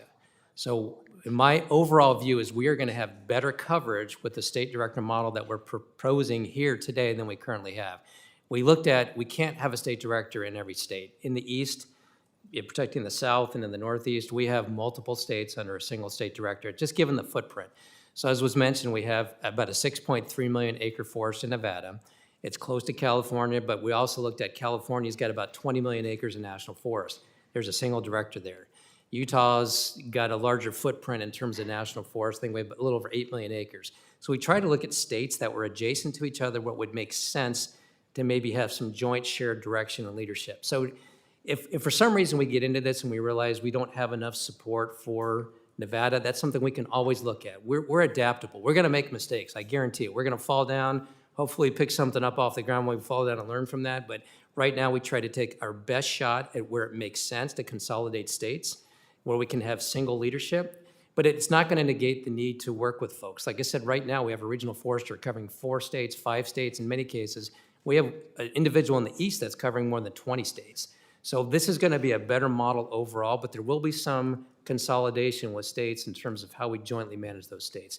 But if we miss the boat, we'll take a hard look at this as we proceed. Thank you. I mean, obviously a concern as we head into wildfire season, so hopefully there's not going to be a big mistake, but hopefully we can correct it if there is. Thank you. Gentlelady's time has expired, and I'll recognize Representative Malloy from Utah for her questioning. Thank you, Mr. Chairman. Chief Schultz, thanks for being here. Yes, It's good ma'am. to see you. I'm excited about the headquarters moving to Salt Lake City. I think everybody in my state is. We really appreciate that decision. And I have a high level of confidence that the state-based leadership model is going to be an improvement for people who spend their time and make their living on Forest Service land. So we're looking forward to seeing how that plays out. And we spend a lot of time in committee hearings telling agencies what we think they've done wrong, so I want to give credit where it's due.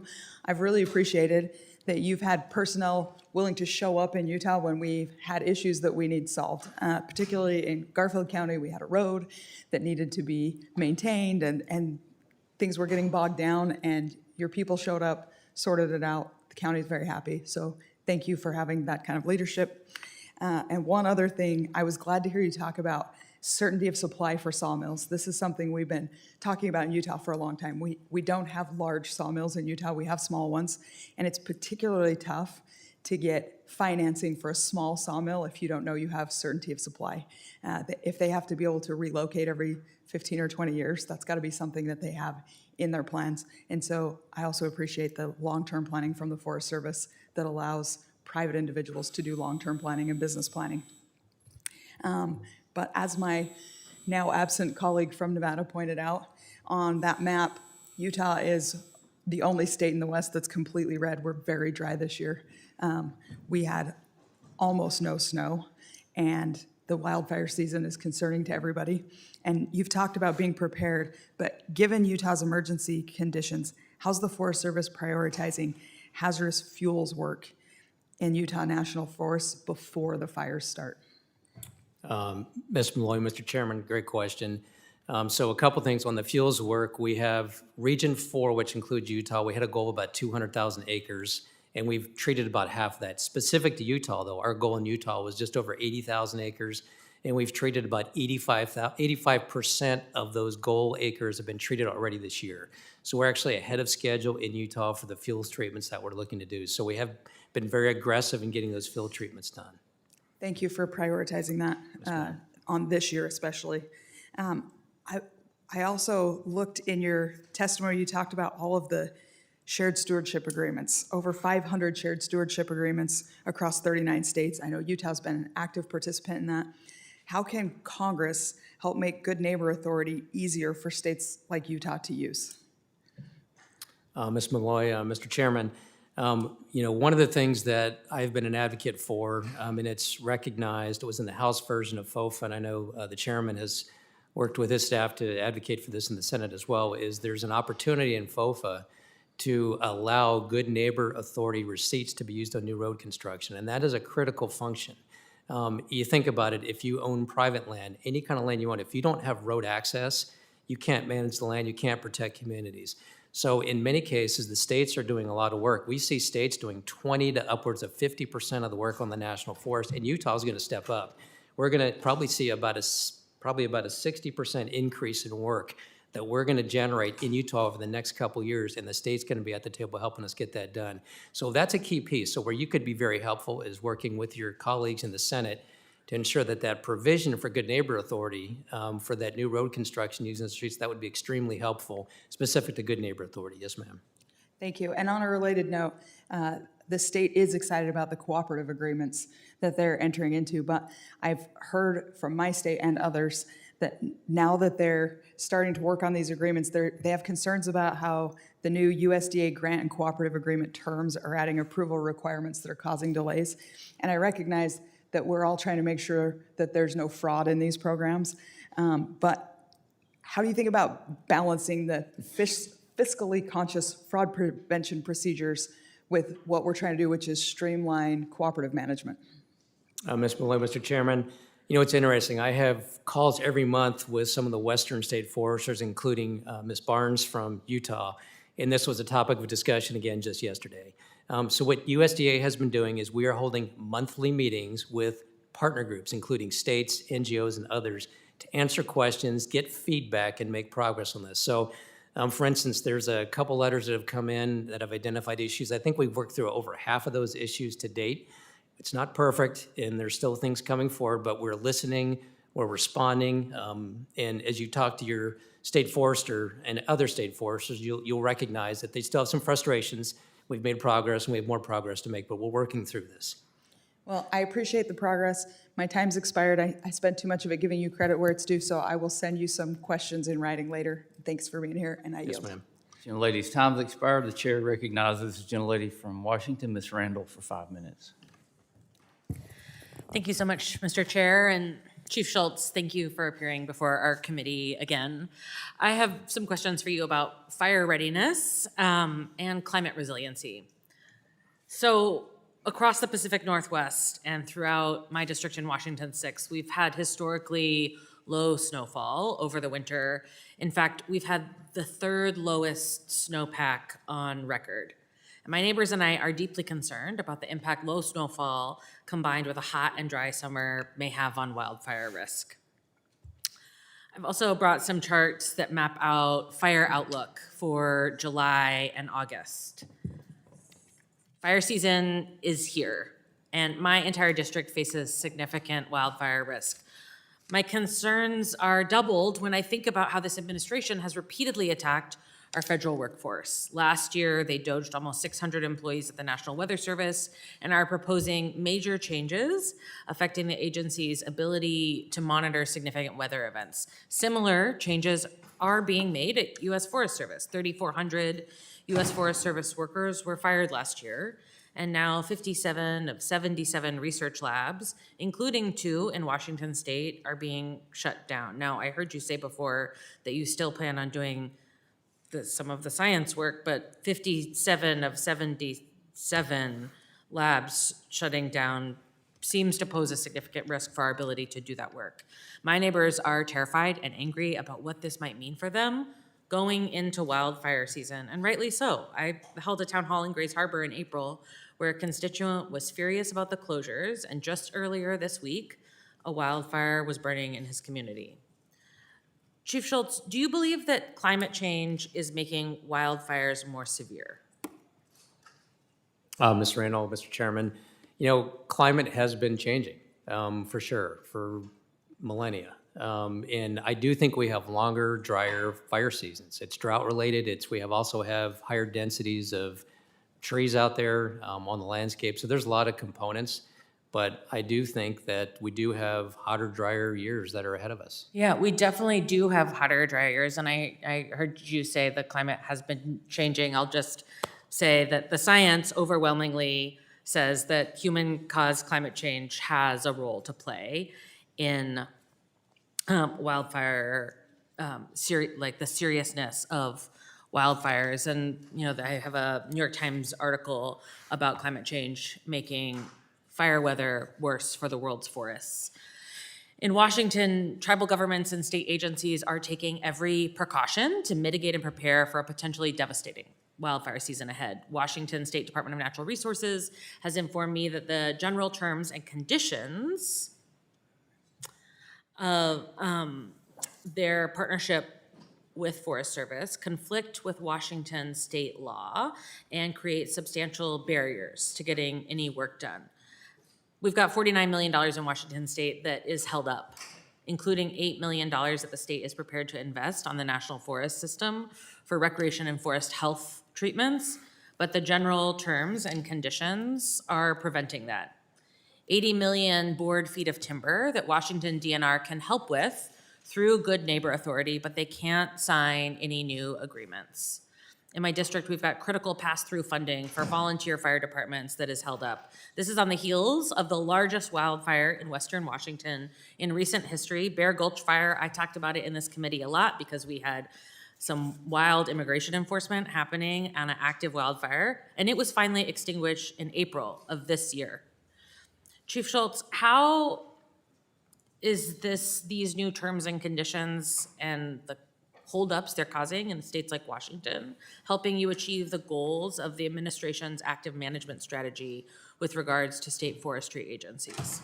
Mr. Randall, Mr. Chairman, this is a similar question that Ms. Malloy asked about terms and conditions. So we are working through this, as I stated. There's a webinar today with states, which the state of Washington will be invited to that.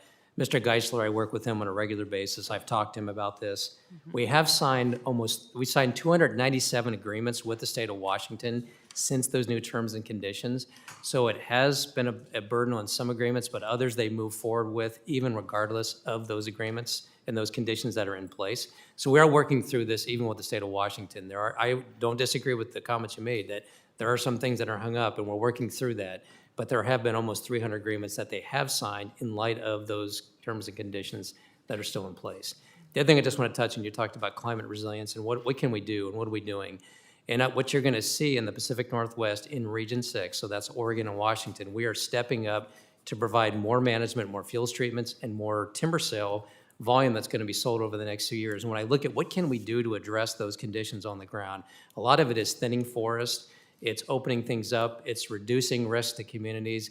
So I would agree that forest management is probably the most important thing that we can do if we're concerned about effects of changing climate over time. What can we do to address that? The biggest thing I would say we can do is implement active forest management, whether it's grazing, whether it's thinning forests, whether it's fuels treatments, prescribed fire. All of those things help us better manage the forest and address those risks to communities.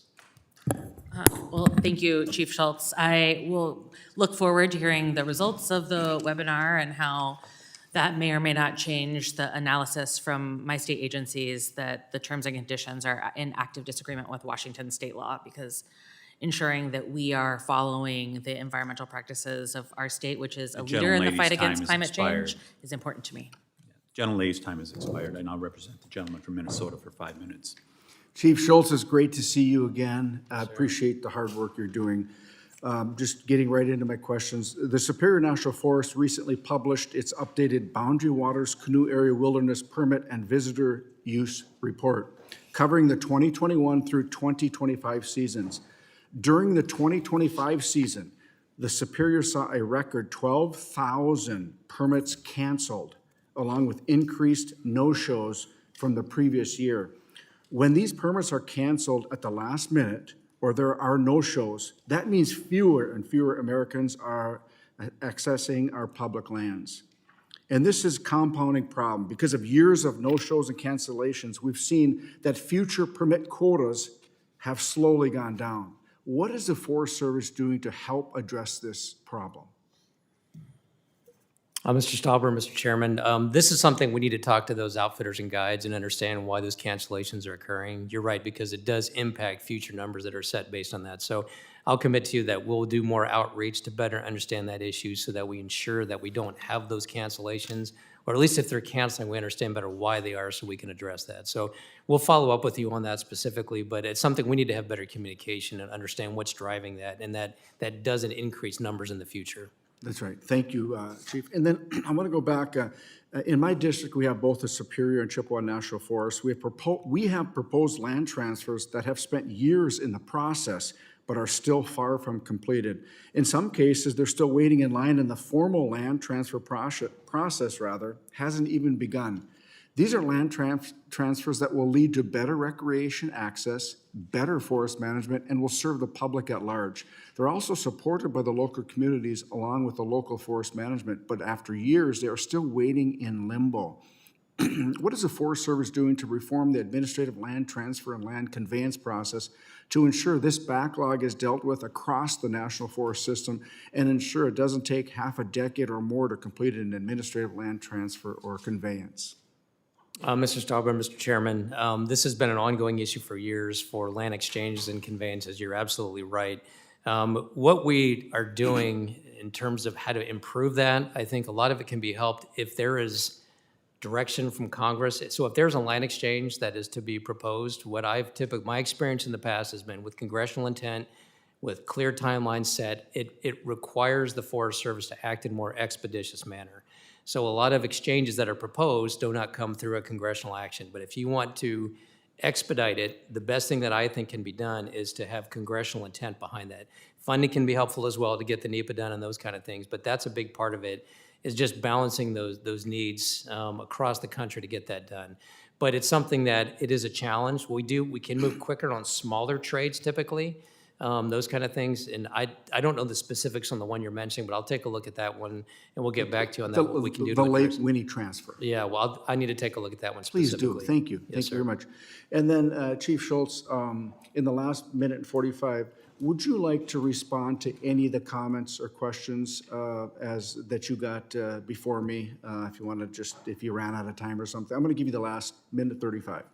Mr. Stauber, Mr. Chairman, no, I just appreciate the opportunity to be here for today. And I think we are prepared for this fire season. I want to definitely emphasize that piece. I want to emphasize that with all the concerns about reorganization, we think we're moving in the right direction.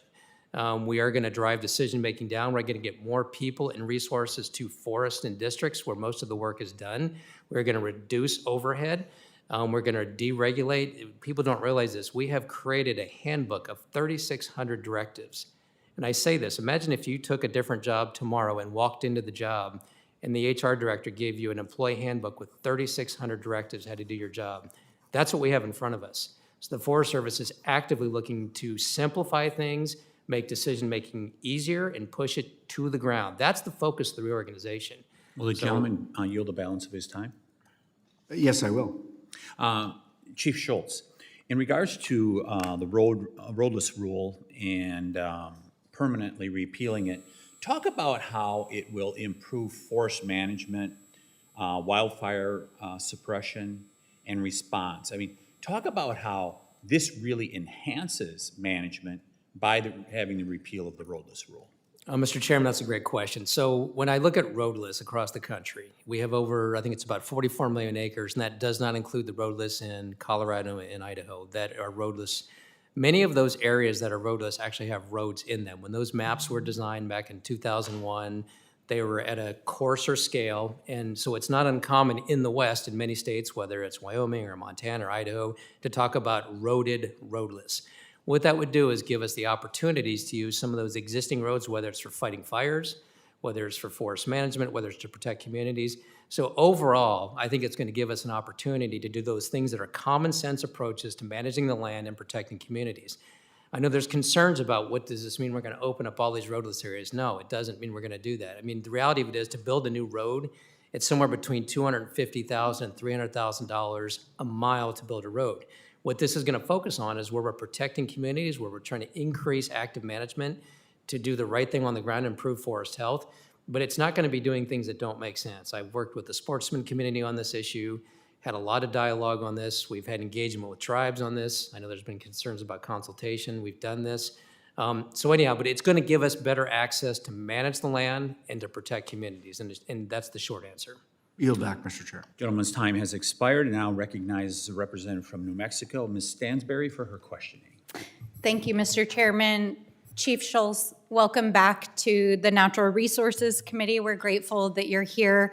I know there's been a lot of focus today on forest management overall and wildfire risk and the reorganization of the Forest Service, and certainly we're very concerned about that in New Mexico, but I want to focus today in particular on the protection of our national forests, which are important to our communities and the cultures of New Mexico, because as it stands right now, the Forest Service is considering transfer of a number of sites across New Mexico that are very culturally important to New Mexicans, to both our tribal communities and our traditional land grant and historic Hispano communities in New Mexico, in particular for the purpose of mining. And I know that earlier this week you were in front of the Senate, and I know that Senator Lujan brought up in particular the possibility that the administration is considering of opening lands in the Cibola National Forest to a foreign mining company for uranium mining. And if you have not been to New Mexico and to the places where uranium mining has historically happened, I would love to invite you to come and to meet, especially with elders in our community, and to really see the impacts and legacy that uranium mining has had in our communities. We understand that the future of our national security and our energy security in this country is what it is, but there are places where it is just not appropriate to mine. And our communities, which predate the United States, have worked for generations to protect places like the Cibola National Forest and the Chama River Valley. And so we beg of you, we cannot allow an international mining company to mine these lands. It's just not an appropriate place to be mining. And there are other places to mine. These are the historic lands of our communities. Likewise, there's a proposal in front of the Forest Service to open the Pecos National Forest outside of Santa Fe to another international mining company. This is what it currently looks like. This is a place where tribal and Hispano communities have fished, hunted, and lived for centuries in New Mexico.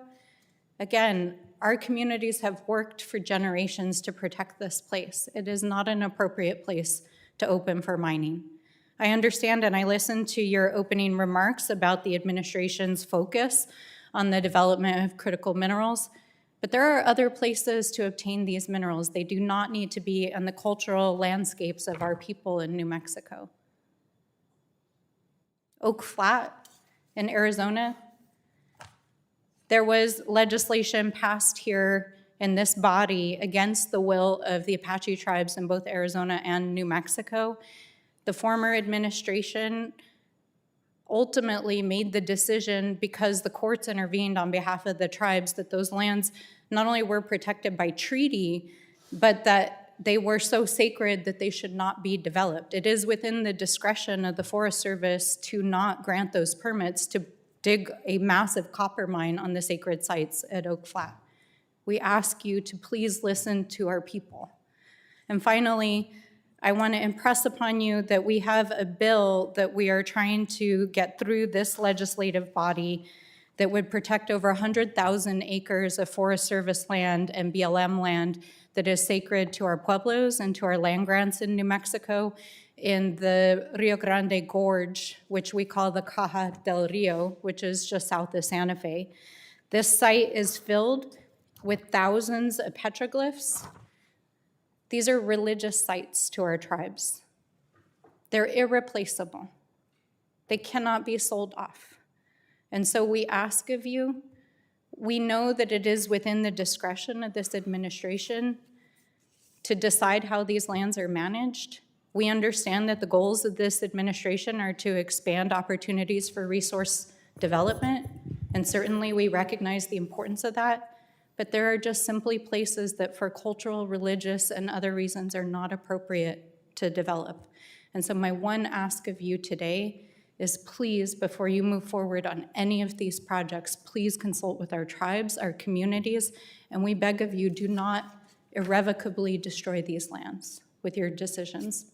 And with that, I yield back. Gentlelady yields, and I'll recognize the gentleman from Arizona, Mr. Gosar, for his questioning. Thank you, Mr. Chairman, and thank you for the members of the subcommittee for allowing me to wave on today. Last month, 2 wildfires, the Jones Fire near Wickenburg and the Hazen Fire in Buckeye, burned within my district. Although both fires were contained on state lands, the checkerboard pattern of federal and state land across much of Arizona complicates wildfire mitigation, coordination, and response efforts. The Dragon, Bravo, and White Sage fires last summer further highlight the urgency needed for a more unified and effective wildfire management strategy. Together, these fires consumed more than 200,000 acres, causing significant damage to the Grand Canyon's North Rim and to the Kaibab National Forest. President Trump, Secretary Burgum, and Secretary Rollins recognized the importance of the challenge through establishment of the U.S. Wildland Fire Service. Healthy forests are essential to the success of rural communities, local economies, and the long-term stewardship of our public lands. State and counties also depend upon reliable payments in lieu of taxes and secure rural school funding to support critical services and investments in their communities. To improve the health and resilience of Arizona forests, we must reduce wildfire risks, strengthen watersheds, and modernize outdated federal regulations that hinder those efforts. Chief Schultz, are you familiar with, because we've had a lot of droughts and we've been trying to do our conservation. Are you familiar with salt cedars? Yes, sir. Well, salt cedars are the most invasive species in the Southwest. It consumes large amounts of water, crowds out native vegetation, and creates significant wildfire hazards. The invasive species burns intensely and often regenerates more aggressively after a fire, making them difficult to eradicate. By depleting water from neighboring plants, salt cedars threaten both Arizona's ecosystem and the agricultural producers who depend on reliable supplies of water. How do forest restoration, invasive species removal, and hazardous fuels reduction projects affect water yields, watershed health, and the wildlife resilience in Arizona? Mr. Gosar, Mr. Chairman, so those treatments that you're talking about when we remove that salt cedar, it definitely increases water yields, right? You'll have more infiltration, You can have more utilization by grasses, so it's a big deal in terms of the impact that it has on the ground. So those treatments are effective, for sure. So in states like Arizona, where land ownership is highly checkerboarded, how is the Forest Service coordinating with state, county, and tribal governments to improve risk mitigation and wildfire response efforts? Mr. Gosar, Mr. Chairman, so we have a lot of different fire agreements within the state of Arizona, both with the state and with local volunteer fire departments. So we have a lot of coordination in how we manage the wildfire season. When it comes to treating fuels, we also we have grants we provide to the states directly. So some of the work that is done on fuel treatments actually comes through the Forest Service that can be used on state and private lands, as well as doing adjacent work to federal lands. So we do a lot of coordination locally with counties and those local governments to ensure that when we're treating land, there's opportunities to treat adjacent private and state lands as well. So I know I've had a number of people come to me from the insurance industry saying, listen, I'm surrounded by Forest Service or BLM, and now I'm downgraded. I have to pay more for my insurance. How are you going to mitigate this? Yes, sir. Mr. Gosar, Mr. Chairman. So what we've been doing, this has been an ongoing process for about 20 years in Arizona. There's this thing called the Forest Project. 4 national forests have been working together. I'm very aware of it. Yeah, I know you are. And actually, R4 is the mill that was built. So we talk about if you supply it, will a mill come? And this is a great example in Flagstaff where a mill did locate there with the guarantee of supply. So there is ample supply from the national forest. We saw people make a significant multi-$100 million investment in building a mill in northern Arizona. So that's a good example where we've seen that. We also have talked about some of the market challenges for that low-value material that you're referring to right now through fuels treatments and other things. There is some biomass energy that is used in Arizona. There's an interest in expanding that. So the Forest Service does provide grants to help get some of that work done. But we know that there's more fuels that need to be treated. And the more we can treat that and reduce the risk, it's going to help adjacent landowners' insurance rates for sure. I'd love to work with you on that. And then my last question is, my office submitted a request for technical assistance on my bill HR 34, the Lasso Act, to the Forest Service Office of Legislative Affairs in February. Can you commit to review, and I just talked to you, I want to make sure it's official, status of that request getting back to me with an update by June 22nd? Yes, sir, we can do that. Thank you very much. I yield back. Gentleman yields, and I'll recognize the gentleman from Puerto Rico for 5 minutes, Mr. Hernandez. Thank you, Mr. Chairman. Mr. Schultz, I'm here to protect the people of Puerto Rico's access to El Yunque. Mr. Schultz, today, what does a 3-day pass to El Portal del Yunque cost? 3-day pass, I think we're proposing, I think it's free right now. What does exactly? Today Yes, it's sir. free. An annual pass. I think it's free. A family annual pass. Same thing. It's free. So as of this hearing, Puerto Rican families access these facilities at no charge, correct? Yes, sir. Under your proposal, that 3-day pass goes from $0 to $10, correct? My understanding is that there's a $4 entry fee that we're going to be charging. That would be for La Mina Recreation Area, right. a different part of the forest.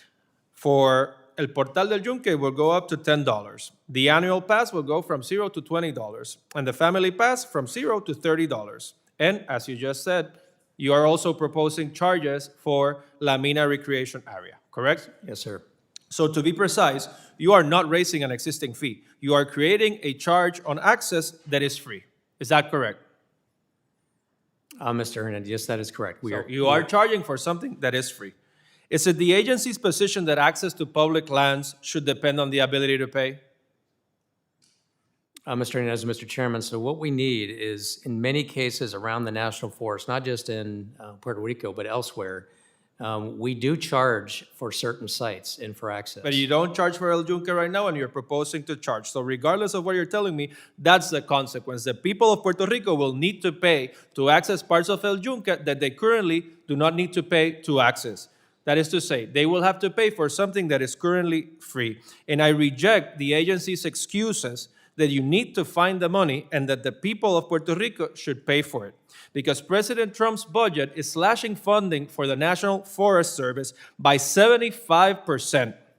President Trump is spending $2 billion a day in a war in Iran, and he is pretending to spend $1.8 billion in a slush fund for himself and January 6 insurrectionists. You are asking the people of Puerto Rico to pay for a shortfall that Washington created, and that is not fair. The United States government has the money to protect El Yunque and secure the people of Puerto Rico's free access to El Yunque. What it lacks is the values and the priorities to do so. I urge you to reconsider that proposal. I urge you to keep El Yunque access free for the people of Puerto Rico, all parts that are currently free, not to charge, not to increase the affordability crisis. Thank you, and I yield back. Will the gentleman yield his time to the chair? No, to the ranking member. Mr. Chairman, could I just add a clarification to that comment? Yes, you may. Mr. Hernandez, Mr. Chairman, I just want to make it clear, we are not proposing any reductions to the National Forest budget in El Yunque. What we are looking at, though, is increasing resources available to do a better job managing it, increasing trail maintenance. We've had a reduction in trail maintenance over time in terms of just the trails have been deteriorating. I understand, sir, and I reclaim my time. The administration is proposing a budget reduction for the Forest Service in general. The administration and the United States government has the resources to protect El Yunque without the need to impose a fee on the people of Puerto Rico who face more economic challenges than people on the mainland. And what I want, and what the people of Puerto Rico want, and what the mayor of Rio Grande and the communities around El Yunque want is to protect free access to El Yunque in those parts where it is currently free, and to secure the funding to make sure El Yunque is protected, conserved, and that the people can continue to enjoy this incredibly valuable natural resource and gift that God has given Puerto Rico and the United States. Gentleman yields. I now recognize the gentlelady from Wyoming for her questioning for 5 minutes. Well, thank you for allowing me to wave on to the Federal Lands Committee today to discuss the roadless rule, and thank you for being here, Chief Schultz. The title of today's hearing is The State of Our Nation's Federal Forests and Outlook for the 2026 Wildfire Year. We cannot discuss the state of our national forests without talking about the roadless rule, and I want to raise that here. As you know, I have a bill to repeal the roadless rule, H.R. 7695, and I know that the administration is also working to repeal the roadless rule. The United States Forest Service Office created an environmental catastrophe when it issued the roadless rule in the final days of the Clinton administration. That lame duck decree, which has now been in effect for over a quarter of a century, unilaterally locked up 58.5 million acres of federal lands from effective management and realistic public access, including 3.2 million acres in my home state of Wyoming. I was hired by the state of Wyoming to file suit against the roadless rule because it violated NEPA, the Wilderness Act, the Wyoming Wilderness Act, et cetera, et cetera, et cetera, et cetera. It was also adopted with only 18 months of review between October of 2019 and January of 2021 when it was put into place. At the time that the roadless rule was adopted, the Forest Service and the Department of Justice knew that the roadless rule would be destructive. And how do I know that? Because during one of our hearings, the U.S. attorney from here in Washington, D.C. admitted it. What she stated is, we recognize that in certain areas, the roadless rule is going to be ecologically devastating. That phrase is burned into my mind, ecologically devastating. But it is more important that we have one rule and one regime coming out of Washington, D.C. to manage these acres than protecting local particular areas. The 2000 GAO report, as well as the comments submitted by foresters and land managers during the original rulemaking process for creating the roadless rule, repeatedly warned, that limiting road access would hinder active management for fuels reduction, insect and disease control, and ecological restoration in the interior West. Our prediction that the roadless rule would devastate large swaths of the interior West was confirmed by a 2021 Johnston study showing that roadless areas have burned at disproportionately higher rates despite being cooler and moister. 25 years later, the Forest Service and USDA report that 28 million acres of inventoried roadless areas, nearly half of the total lands that the Forest Service has, are now at high or very high wildfire hazard potential. Over 8 million acres have burned since 2001. In your view, what impact has the roadless rule had with regard to wildfire risk in our national forests and surrounding lands? Ms. Hagan, Mr. Chairman, it's definitely increased catastrophic wildfire risk for sure.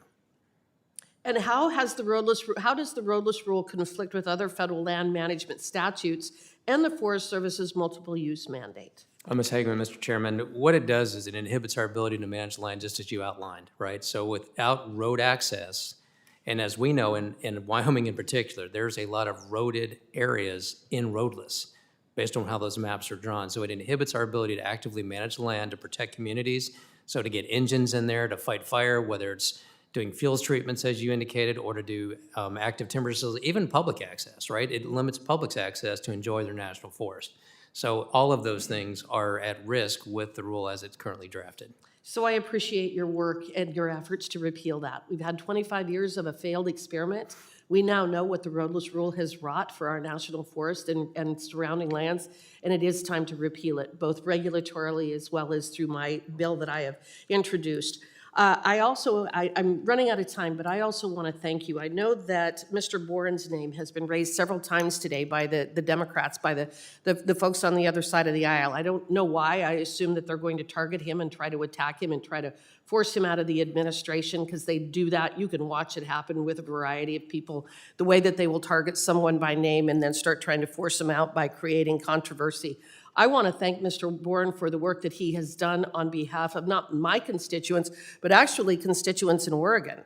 We had a hearing on water, wildlife, and fisheries talking about the ability to clear rights of way for utilities. And one gentleman from Oregon came and testified that he was here, and 30 years earlier, his predecessor had been sitting in that exact same chair talking about a particular right-of-way, and they had been unable to clear that right-of-way for over 30 years, and the wildfire risk associated with that was astronomical. The secretary was watching that hearing. She texted me immediately, put me in contact with Mr. Boren. I put Mr. Boren in contact with the head of that particular utility, and within a matter of weeks, they had 2 right-of-ways that were cleared out. They got the necessary permits. So Oregon has actually benefited dramatically from this administration, your work, Mr. Boren's work, so I want to thank you for that. And with that, I yield back. Gentlelady yields, and I'll recognize Representative Crank for his questioning for 5 minutes. Well, thank you, Mr. Chairman. The U.S. Forest Service workers have a big responsibility in managing our national forests, and different constraints can limit their ability to respond to events. I do want to bring attention to the fact that the Teller County, Colorado Teller County Sheriff's Office has spent over $500,000 on natural resource protections in Pike National Forest. The U.S. Forest Service is reimbursed on average $10,000 annually for these services that range from issuing speeding tickets and DUIs, responding to medical events, and just this last month putting out over 100 unattended campfires. Would you agree, Chief Schultz, that the Forest Service relies on state and local law enforcement to maintain the rule of law in our national forests, and that this partnership is important to ensure national forests are a safe place to recreate? Mr. Crank, Mr. Chairman, absolutely. The local law enforcement, Sheriff's Office, local law is critical to ensuring that we have that support. Yeah, absolutely.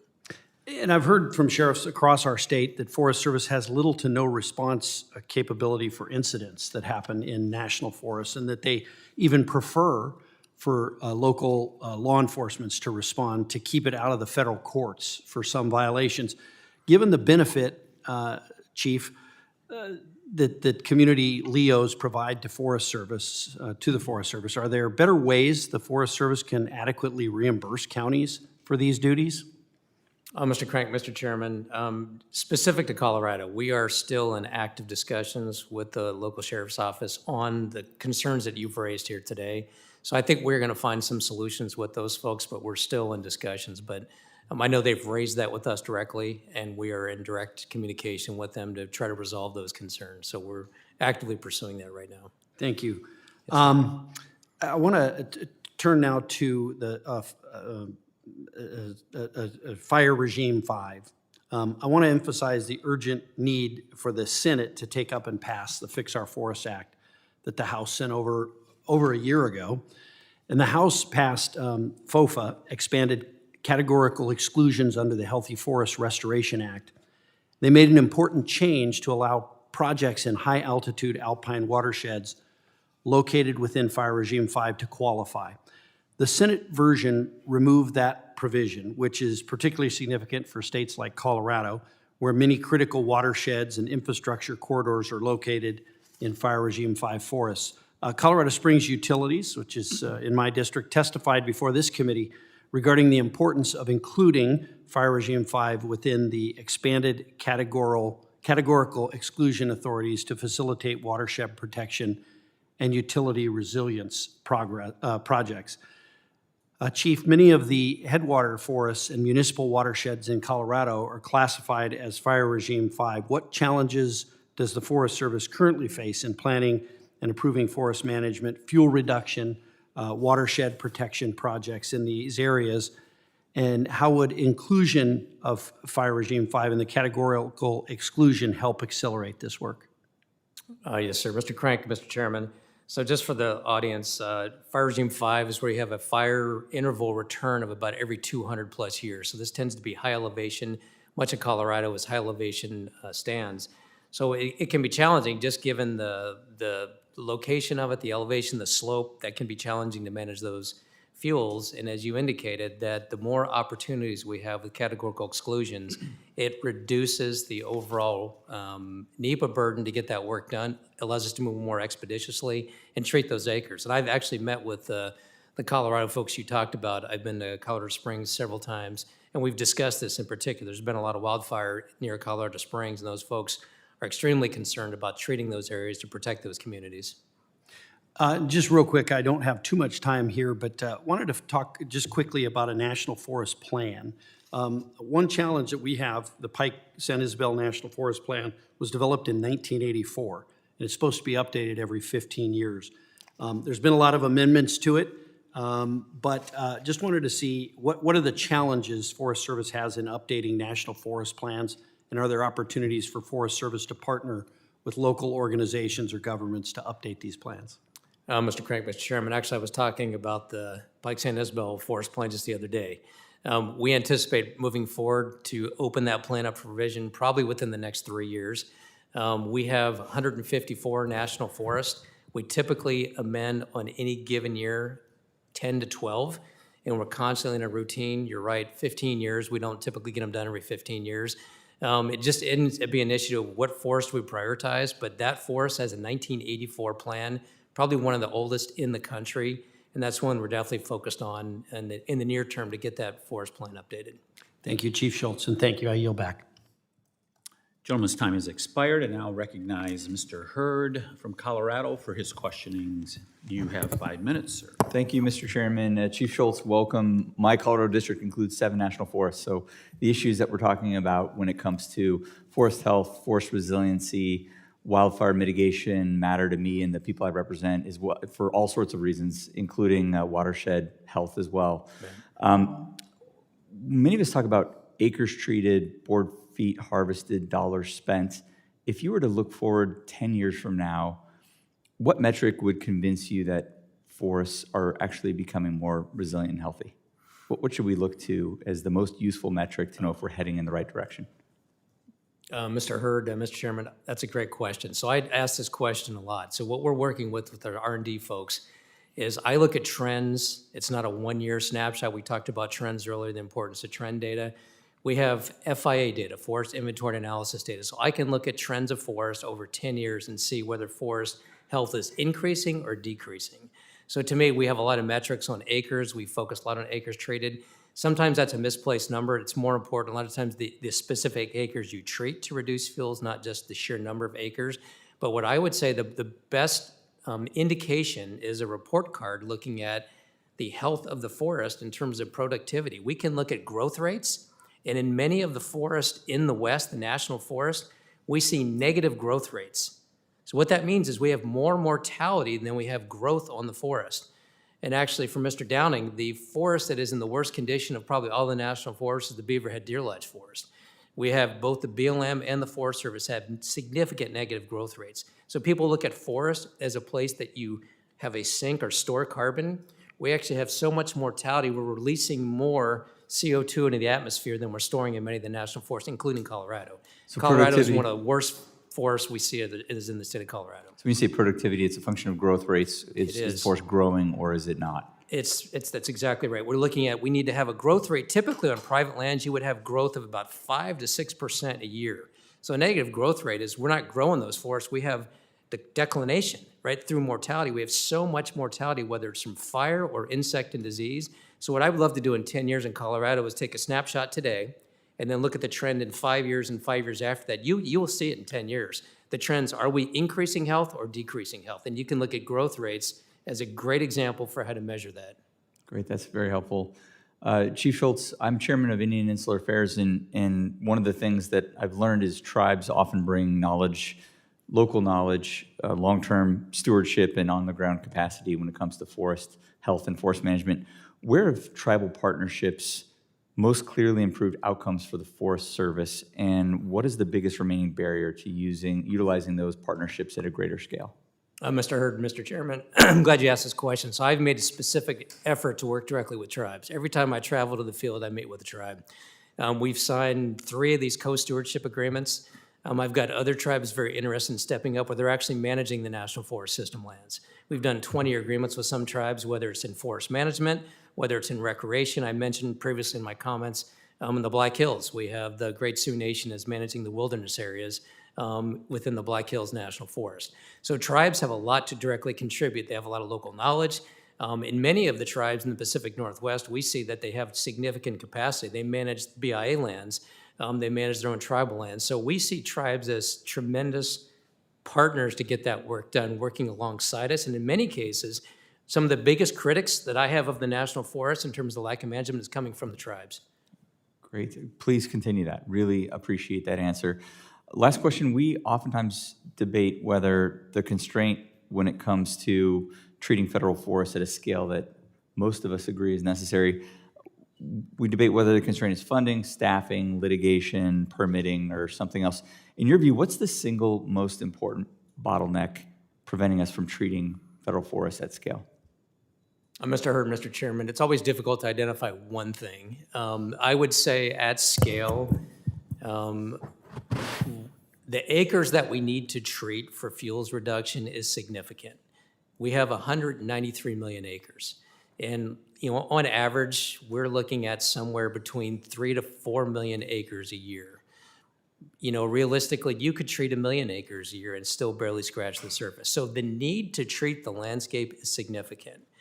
So I think as you look at how we allocate resources, even when it comes to air quality, it's so much cheaper to use prescribed fires on the landscape. We've seen fires in some cases less than $100 an acre to treat it with fire. Many cases it's $300 to $500 an acre. Mechanized treatments can be $5,000 an acre. In California, post-fire recovery, I'm spending $8,000 an acre. So when I look at what can we do, like with air quality, and many times that's been delegated to the states, but even working with the states with air quality and having a tolerance for smoke in the air during the non-fire season, right? And in helping us to educate communities, we have to get this work done to protect communities. Yeah, we have to be aggressive in our initial attack when we suppress fires, but there's so much work to be done in advance of fire season. That to me is probably one of the biggest challenges we have is the need to treat acres is tremendous, and we need partners to do it. We need states, we need tribes, we need counties and the Forest Service, all of that. But that's we could easily triple the amount of acres we treat, and we could do more. Thank you, Chief Schultz. Mr. Chairman, my time has expired. Gentleman's time has expired. Now recognize Mr. Downing from Montana for his questioning. Well, thank you, Mr. Chairman, and thank you for allowing me to wave on. And thank you, Chief Schultz. I really appreciate you testifying today, especially as we enter into fire season. In my home district of central and eastern Montana, significant drought over the last year threatens to bring about major fire risks this summer. And according to last month's assessment from USDA's Natural Resource Conservation Service, snowpack in our mountain regions ranges between 50 and 75% of normal levels. So given these elevated risk conditions, can you elaborate on the steps the Forest Service has taken to optimize its readiness for this year's fire season? Mr. Downing, Mr. Chairman, as bleak as Montana looks, it's probably the best state in the West for snowpack, to be honest with you. Just put Utah in perspective. If Ms. Malloy was here, she would tell you, Utah is between like 0 and 6%. That's how bad the Wasatch is, the front there. But what we have done, I've articulated previously, but we have brought on to date more than 11,000 firefighters, which we're about 5% ahead of where we were over the last 2 years at this point in time. We've red carded an additional 450 non-fire personnel to support the firefighting mission. So we have more than 10,000 non-fire personnel red carded to fight fire. We also have over 11,000 firefighters on board right now today. So we've got all of those resources available to us to fight fire as we sit today. We have our agreements in place with all the states, including Montana, and we've got a very good relationship with the DNRC.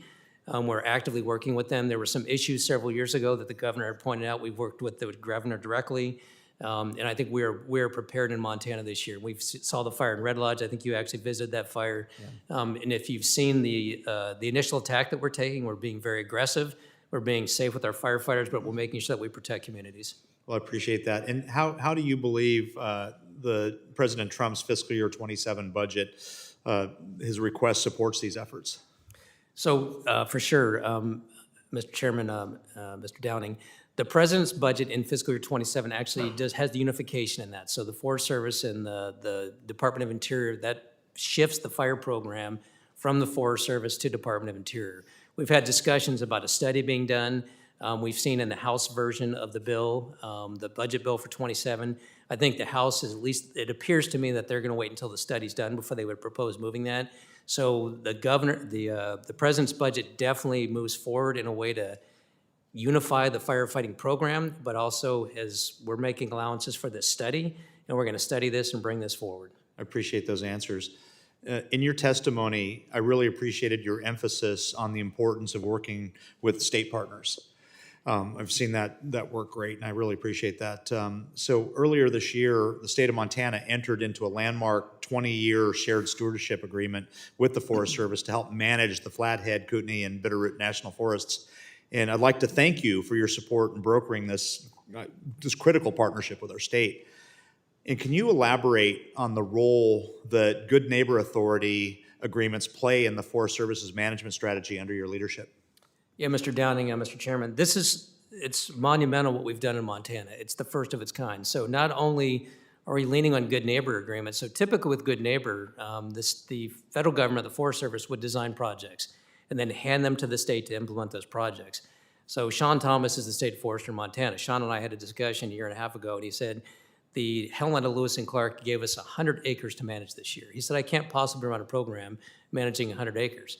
So we sat down and we talked about this. What do we need to do? So instead of waiting for the Forest Service to design projects, and this is going to happen in Montana, the state is going to manage landscapes. They're going to manage up to 300,000 acres. They're not going to wait for the Forest Service to design projects and hand them to the state. The state is going to be the active manager of those lands. So the state can staff accordingly, they can plan accordingly, but they're going to be driving that, working alongside with us. So that's the change there. Yeah, I appreciate that. And I've spent a lot of time with Sean Thomas as a former land commissioner. I appreciate all that good work. So why are state, local, and tribal partners such important assets in the management of Forest Service land? Mr. Downing, Mr. Chairman, why they're so important is they're local, they're on the ground, they know the landscape, they know the people. The legislature has interest in what we do in the various states. It makes sense. We need additional capacity, and the states have that capacity. They have the interest, and it's the way we should be doing things. We've done this in fire for 50 years. We have all of these cooperative agreements in fire where we work together to fight fire across state and federal lands, and we have all of these master agreements. It's basically taking that same model and applying it on the land management side.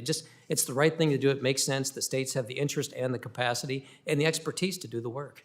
Well, I really appreciate your work there. I appreciate your comments. Unfortunately, I've run out of time, so on that, Mr. Chair, I yield. Gentleman yields. Mr. Chair, I ask unanimous consent to enter 4 documents into the record. Under Secretary Boren's ethics recusal, 2 of Ken Verheyen's ethics documents, and an annual report filed with the Idaho Secretary of State's office on May 8th, 2026, The first is under Secretary Boren's ethics agreement, which requires his recusal from matters involving the Sawtooth Conservation and Recreation Alliance, or SCRA, which he co-founded. But the second document, Ethics Guidance for Mr. Verheyen, another SCRA leader, contains no requirement that he recuse himself from matters involving the SCRA. That raised a question of why not, which brings me to the third document I want to introduce, which is what Mr. Verheyen disclosed to the Ethics Department. Turns out he told the Ethics Department his leadership position with the SCRA ended in September 2025. That might explain why the ethics guidance to him was silent on the SCRA, unlike in Mr. Boren's ethics guidance, which brings me to the fourth and final document. It is a report filed with the Idaho Secretary of State's office 8 months after he told the Ethics Department he wasn't leading the SCRA. This report lists him as a director of SCRA. From the available record, it appears Mr. Verheyen either misled the USDA Ethics Office or the Idaho Secretary of State. Lying to the Ethics Department comes with criminal penalties. And Chief Schultz, would you commit to getting back to me next week with a clear understanding of which record is the truthful one and an explanation of what happened there? That's out of order. You do not have to answer that question. That will be entered into the record without objection. I'd like to thank Chief Schultz for his valuable testimony and the members for your questions. Members of the subcommittee may have some additional questions for our witness today. We will ask that the witness respond to those in writing. Under Committee Rule 3, members of the subcommittee must submit questions to the subcommittee clerk by 5 p.m. on Tuesday, June 9th, 2026. The hearing record will be held open for 10 business days for those responses. If there is no further business, without objection, the Subcommittee on Federal Land stands adjourned.